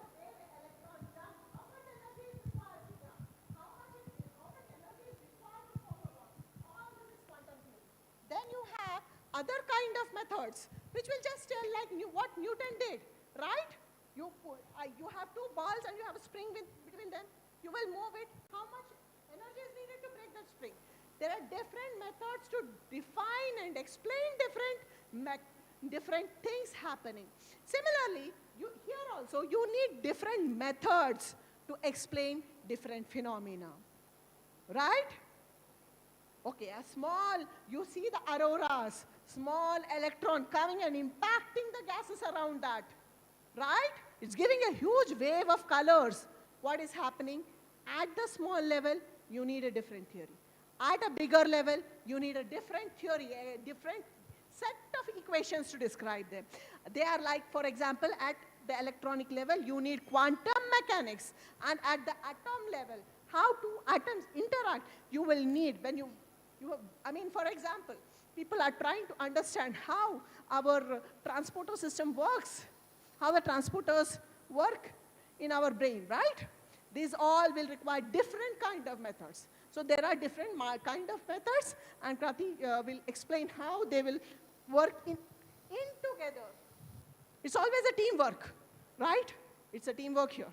She'll explain how they work. So, as ma'am said, so for different length scale, we need a different methodology. For example, if we want to simply understand molecules, here we can actually perform molecular dynamics. On the other hand, if as the structure goes bigger and bigger, we need different methodology, different computational architectures.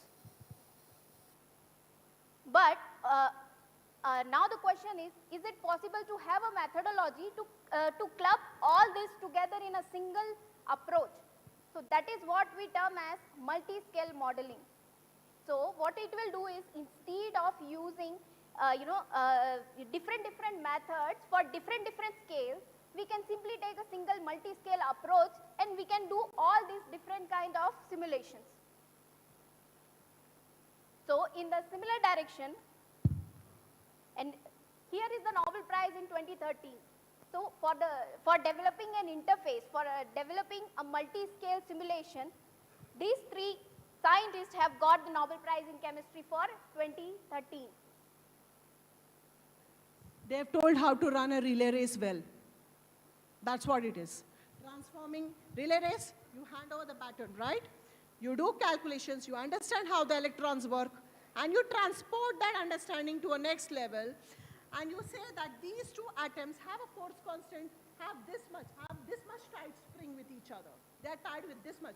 You know that different springs, for example, the spring in the ball pen has a limited spring action, right?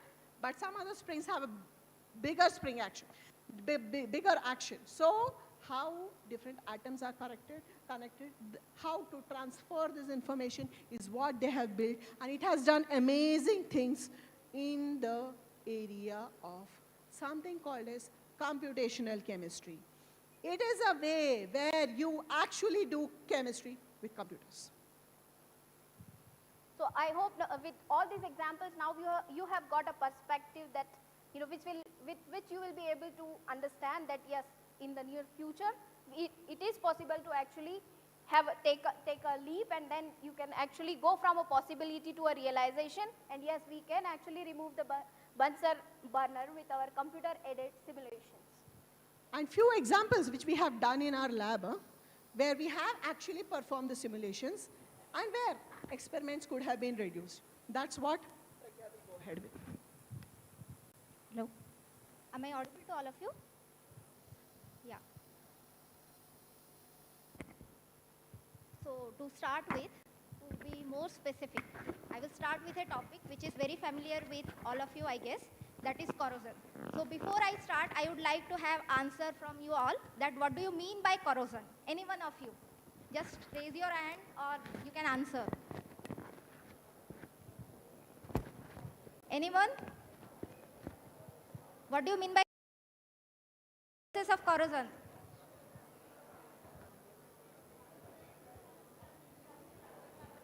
Somebody who answer, please raise your hands. No answer in random. One of you raise. Yes. What is corrosion? When oxygen reacts with iron, it gets spoiled, like technically. Yeah. So You it didn't is see not the only equation there, huh? You saw the equation there? Good. Yeah, so basically it is not only when oxygen reacts with iron, it can be any metal. When metal comes in contact with moisture or oxygen or water, it forms a layer, as a result of which it becomes inert to react with other metals. So that coating, we call it as corrosion. And it happens in our day and daily life, like everything. Like you have seen your corroded bicycle. Even here, few examples I have given. For example, the first one, that is a corroded cylinder. Generally, for our chemical reactions, we use nitrogen cylinders and argon cylinders. So that is one of the corroded cylinder. The second one is one of the best example, I think. Do you know the color of Statue of Liberty? So which one is the accurate color and which one is the corroded one? No, one, please raise your hands. One of you, yes.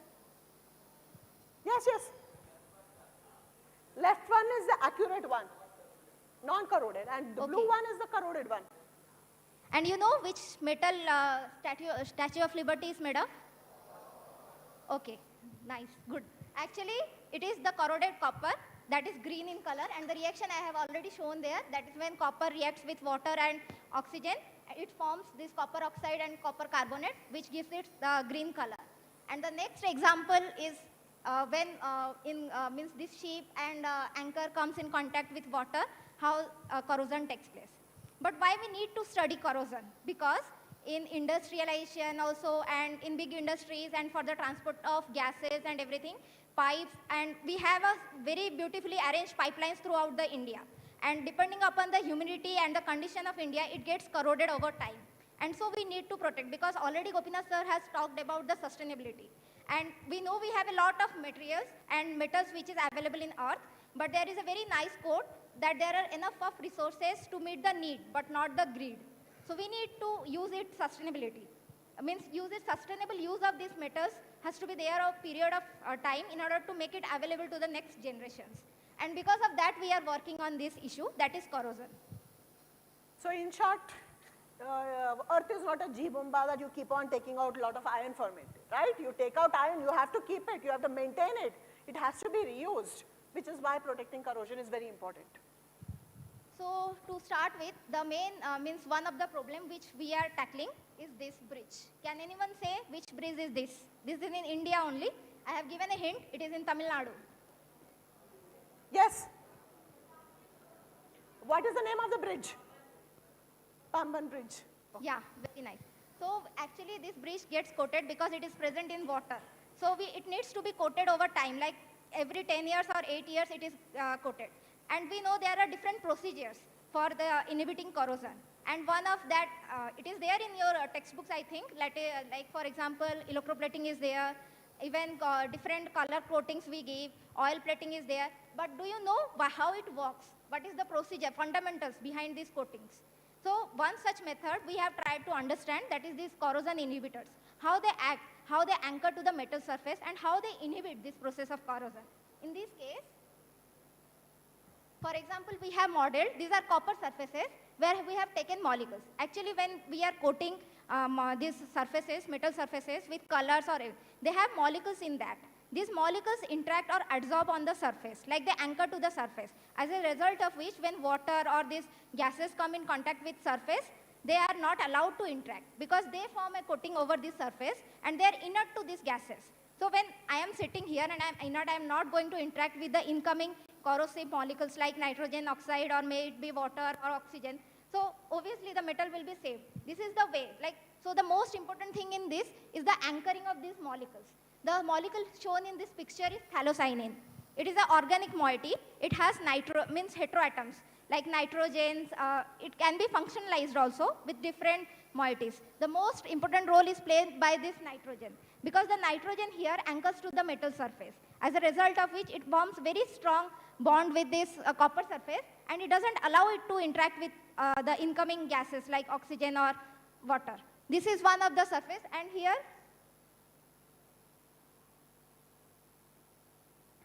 see, we have tried to simulate how it sits. For example, it is so stable that after some time with increasing temperature, because when we are giving a coating to a surface, it can has to withstand very high temperature because it is available in pipelines and everything are in always available to the moisture. Like it is there whole day. It has to come across rain, water, everything.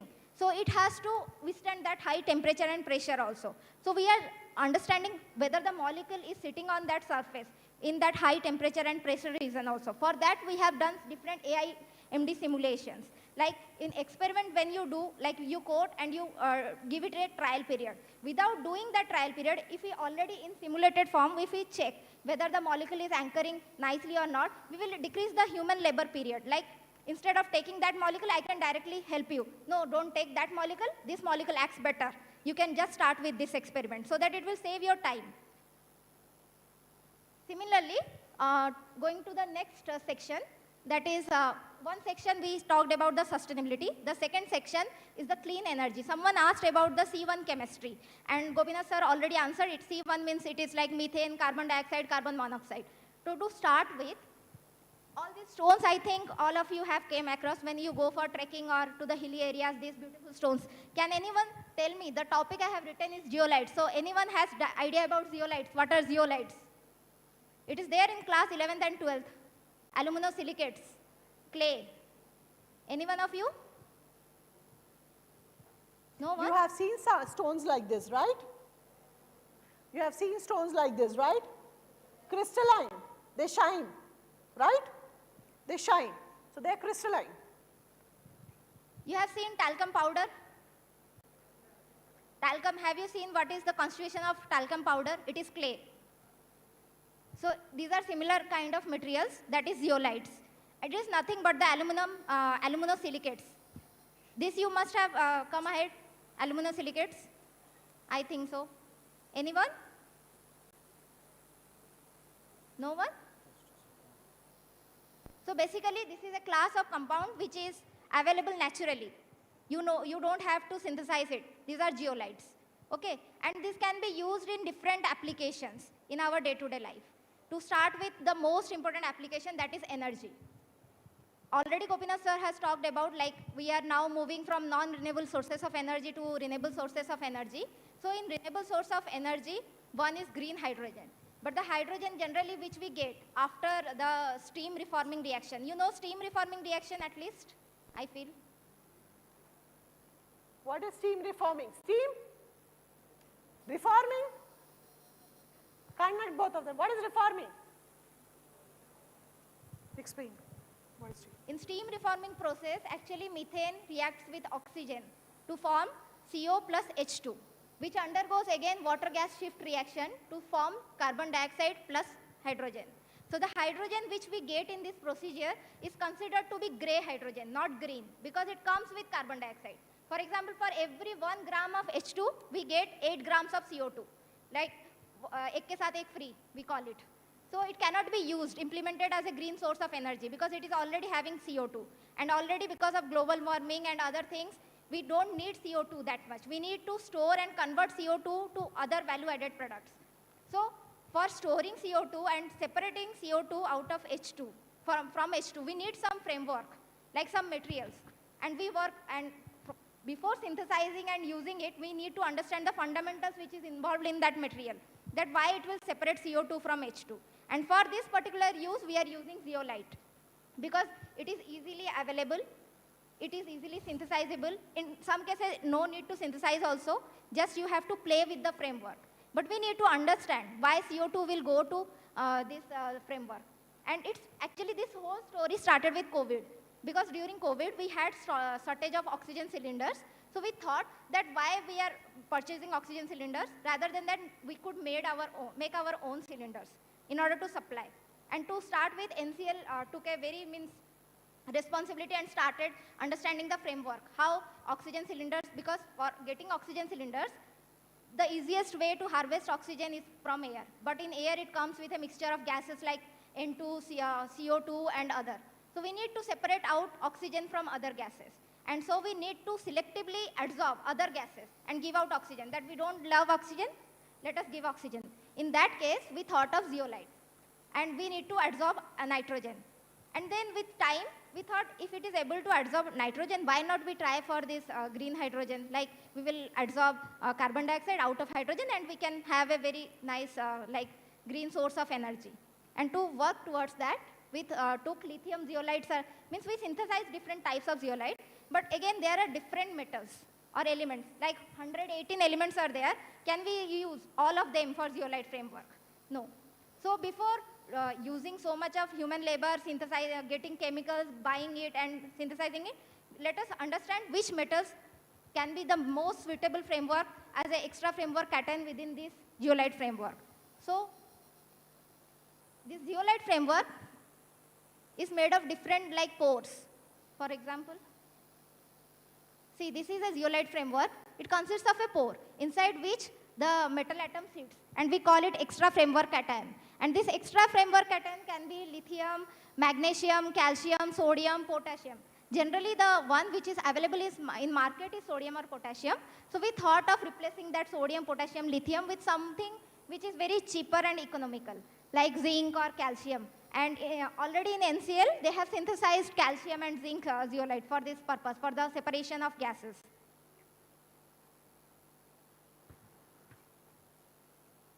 Just go to the simulation. Yeah, so these, it consists of this kind of cages. So better I will go directly. Yeah. See, you can see like here we give a mixture of gases, and how nicely, means we can see when we simulate it, how nicely it forms bond with nitrogen. The blue molecule is nitrogen, and down one is your zeolite framework. So This is the extra framework cation within the zeolite framework, and how nicely it forms bond. Like again, it shouldn't be very strong bond, because we need to adsorb also, and we need to give out when we need, like for a storage purpose. Because we need to have some adsorption energy that shouldn't be very high, because if it reacts with the zeolite framework, then it will poison the catalyst or the framework. That's why. In the same way, see, here the oxygen is not sitting. Though we say that oxygen forms very good bond, but still then oxygen is not reacting. Rather than that, it is moving away from the zeolite framework. So this understanding gives us the idea that this extra framework cation can be a better one, and we can suggest the experimentalists who are working in this sector that go with this extra framework cation and you can synthesize as zeolite. Similar things we have done for CO2 also, in order to separate like CO2, CO and H2. So these are some small understandings, fundamental understandings how we computational chemists work towards the understanding of catalyst system or the frameworks before experimental people can work on that. That's all. So did you understand? Thank you, Pragya. Thank you so much. Do you all understand? Two problems which had been solved through computers. Using computers, how can we reduce the experiments?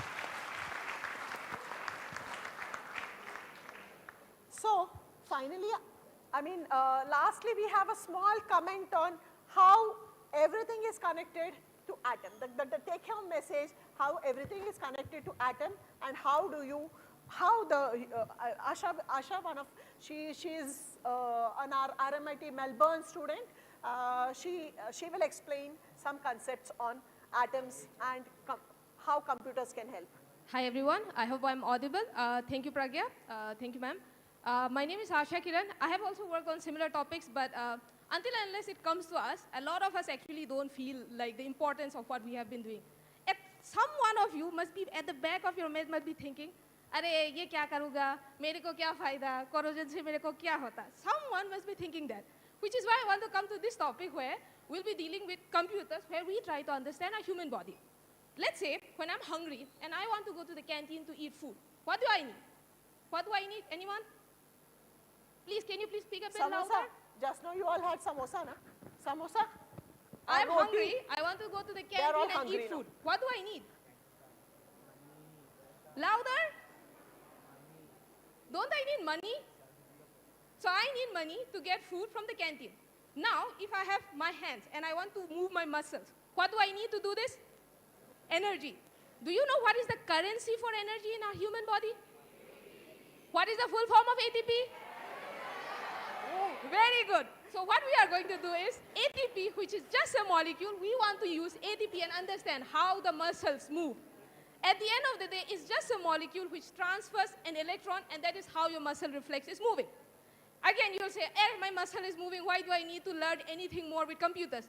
But do you know when this actually adds into value when you want to go into drugs? When we have fever, what medicine do you take? When you have fever, what medicine do we take? Paracetamol or aspirin. But when I have loose motion, can I take the same medicine? Why is that so? Because certain medicines don't work in the same way. You need certain different receptors. There's a particular term that you use in class 11 and 12 biology. Does anyone know the particular term? Raise your hands. You have chocolates for this. What is the terminology when a certain drug reacts with a receptor in the human body? What is that mechanism called? Something that starts with lock. Raise your hand. Shout it out loud. Very good. Give it a round of applause. That's the correct answer. So when you have something like lock and key mechanism, a particular drug will only work for a particular receptor. That is how you treat a particular illness. Now, let me go back to how drugs are certainly invented. When you try to bring a drug to a market, it actually goes through 4 trials. You have drug development, you have preclinical trials, clinical trials, and then you have regulatory approval. Drug development you can do with computers, you can do in your labs, anything. When it comes to the second part, which is preclinical trial, you know what happens? It's being tested on animals. How many of you are pet lovers? How many of you have pets? All of you have pets. Do you know on which animals are these drugs being tested? Mice? There's more? Rabbits? Good. More? Pardon? Yes? Cats? And even dogs. Now, is it ethical to test drugs on animals? And we all know it's not correct. So us, as younger generations, we should be moving towards all these preclinical trials into cells and computer simulations. And currently, a few industries are working on it. I would like to give a few names. I'm not advertising any names. There are certain companies called ProRelix Institute trials, which are right now working on these preclinical trials only based on computers. So they don't work on animals. And once they know that the drug has been tested correctly, you give it to the clinical trial person who is already sick and who can benefit from it. So it's something that is beneficial for us, and SIR Research Group, our lab is right now moving towards drug discovery, drug trials, and a bit of receptor study, which one of my junior, Bhavna, is working on it. And at the end of the day, I would like to conclude the talk by saying that we started with something called electrons, we started by studying atoms, and as we move progress forward, we're moving towards atoms, molecules, and even our human body. So at the end of the day, I hope all of you like this talk. So if anyone has any questions, please go forward. Thank you. Thank you, Asha.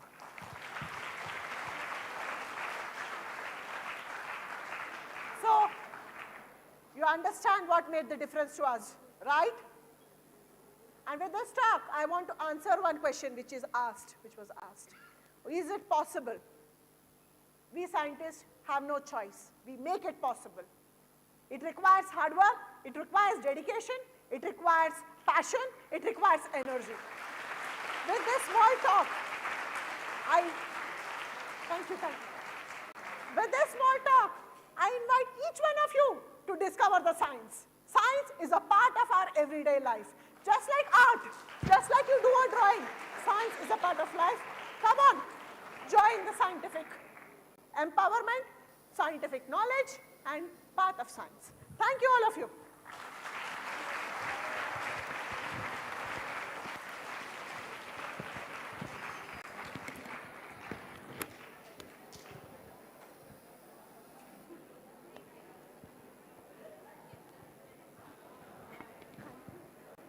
Thank you, Dr. Shailaja. It was a truly enriching experience. Did you all have an enriching experience? Oh, still there is energy. I'm very happy to note that. So thank you very much. It was a truly engaging and a very nice, informative talk that we had today. What I am going to suggest now as we come towards the end of it, I would like to thank each one of you, especially the students who came and recited the prayers here in the morning, and all other students who asked questions, who answered questions. Really, truly, it was an amazing experience. Shailaja, would you like to ask them 2-3 questions on what you covered? Yes. So that question's answer, you have to raise your hand and answer. You cannot answer in chorus. Okay?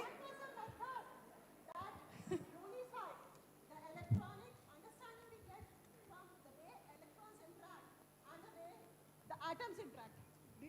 We mentioned a method today. It got the Nobel Prize in 2013. Did any one of you note that method?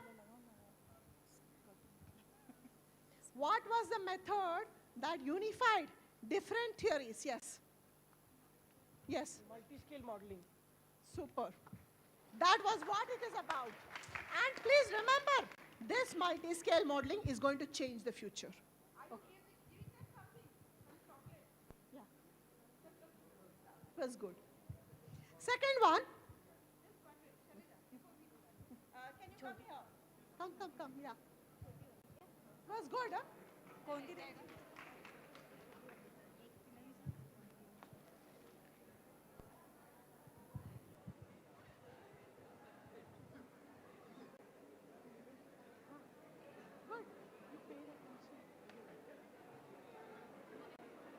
You come back.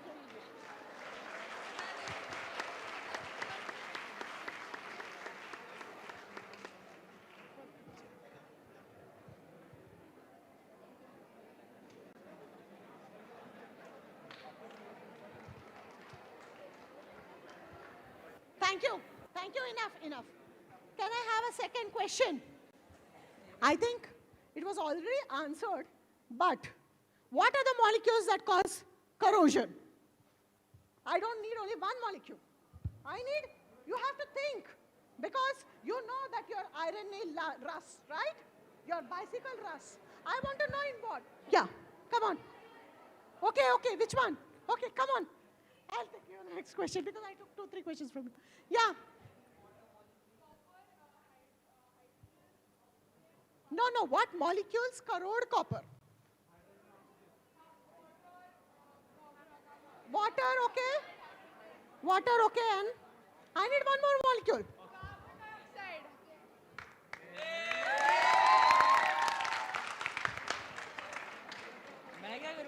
That was good because I didn't mention carbon dioxide. That was good. Silence, please. Silence. See, somebody getting doesn't mean anything. Somebody raised over here also, all of you know. It's just an encouragement.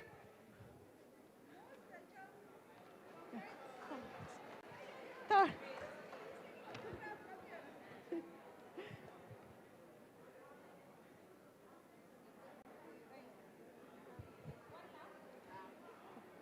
One last question. Okay, we talked about the way to separate nitrogen to oxygen, and this material was synthesized in NCL and given to hospitals, okay? AIMS, one of the hospital, used a material which was called zeolites for separating nitrogen and other gases from the air. What is it made up of? And no, it's just not aluminum silicate. There is something else in it which separates the gases. Aluminum, oxygen, silicon form the framework. I missed yours, so come on. Huh? Cations. Okay, I take it because see, it's a cation. It's not, calcium is just one type of cation. You know what is a cation, right? Yes? Calcium, come. Thank you. See, you have to remember, you can have so many cations. Identifying the right cation. The computer simulations did that. Thank you. What's your name?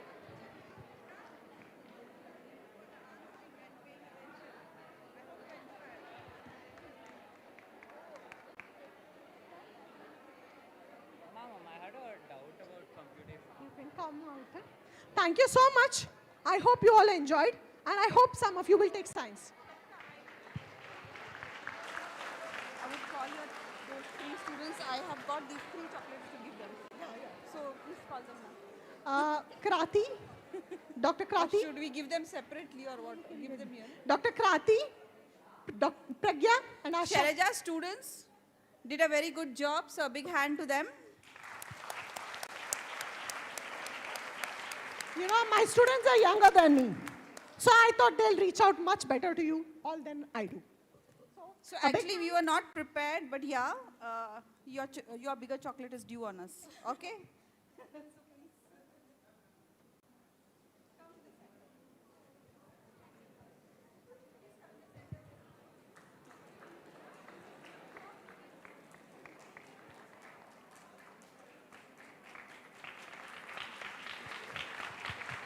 Thank you. See you all again in NCL. I would like to call Sandhya ma'am here. She is a very, very active teacher. She is always inspiring us and she is very prompt.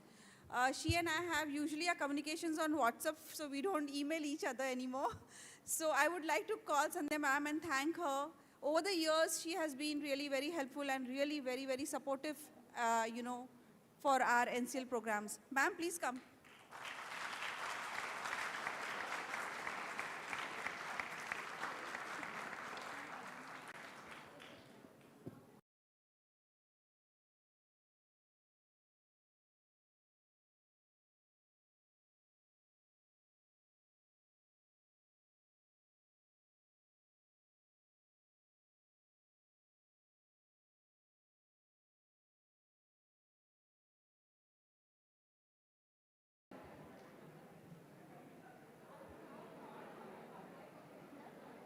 I would now call one of our guests, Professor Pramod. I would like to thank you for coming and attending our session. Please come. He's representing Vibha.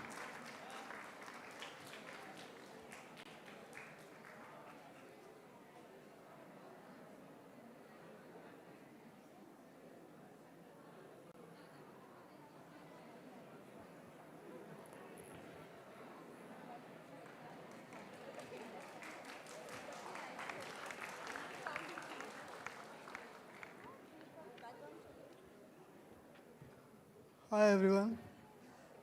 I am Dr. Pramod Khandekar. I would like to talk about myself a few minutes. I grew up in a very small village to start with, where there was no electricity. And in a very hard life, I undergone until 15 or 16 years till I did my matriculation. After that, I went to Bombay, studied in the best colleges, Elphinstone, RIS. Then I moved to BHU, Banaras Hindu University, where I did my PhD with the best guide, that was Professor D.P. Burma. And then I went abroad. In Canada, 3 years, USA, 3 years. Then I was brought back when all the new institutions started. And that was in 1984. Where I joined National Institute of Immunology. So I was one of the very early birds to start molecular biology, genetic engineering. My initial work was in leprosy, tuberculosis, hepatitis B, and we developed diagnostic markers. Then I moved to Cadila Pharma, where I worked as a general manager. Then Pune University as chair professor of biotechnology. And now with Vijnan Bharati as a social scientist, social worker. Along with that, I am always proud to tell one more thing about myself. I would like to urge all the people, never give up your exercise. Always start your exercise, do your exercise, because more you exercise your body, your brain functions better. And that's what I found out myself. I also go for teaching yoga. I teach yoga as a social work in several of the institutions. And one of the institutes, I am proud, that is Queen Mary Technical Institute, that is for disabled soldiers. And those are the soldiers who got wounded in a war. And the major war that everyone will know, that is Kargil war. So many of those soldiers are from Kargil. So there I am teaching yoga for last more than a year. Another place is mentally retarded children. That is a organization which was started in Pune way back in very early days. There I have been teaching yoga for many more years. So these are the few things I want to tell. And along with this, Vijnan Bharati. That's as a scientist, social scientist, and the journey is still continuing. I am only 75.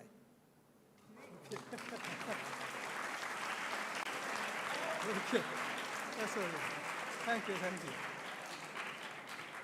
This is you are going to give me. Thank you. Please come. Huh? It's for you. No, but you have to hand over. You have to give me. Oh, A photo. So sorry,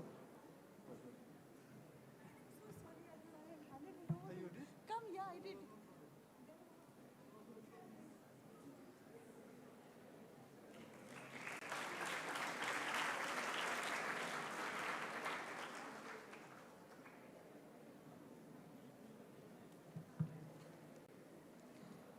Okay, so we come towards the end of our program. Thank you, students. Thank you to all the 9 schools who have come here. Thank you to their principals, the teachers, the parents who have allowed them to come here and make our program a very successful, eventful program. And today we had a very good time. So let us keep the mission of the IISF alive in our minds, which is to involve innovative and imaginative intellects in India and worldwide in the celebration of science and to promote science and technology as catalysts for rapidly propelling India towards Amrit Kal. And I'm sure you will have a lot of things today to take home. What is NCL? What are the contributions? What we had a lesson, a talk now about the Bunsen Burner and how the role of computers help in that.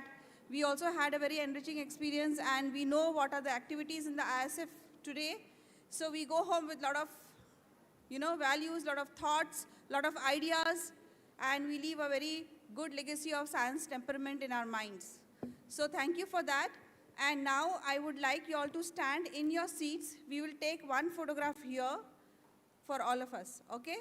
We will be sending you these photographs, the photograph gallery, we will sending it to you. But please right now stand up where you are. Probably, the sides of the students can come closer to fill the gap, and then we will come. So this part of the, the students can join them, and that part can join them. So please join.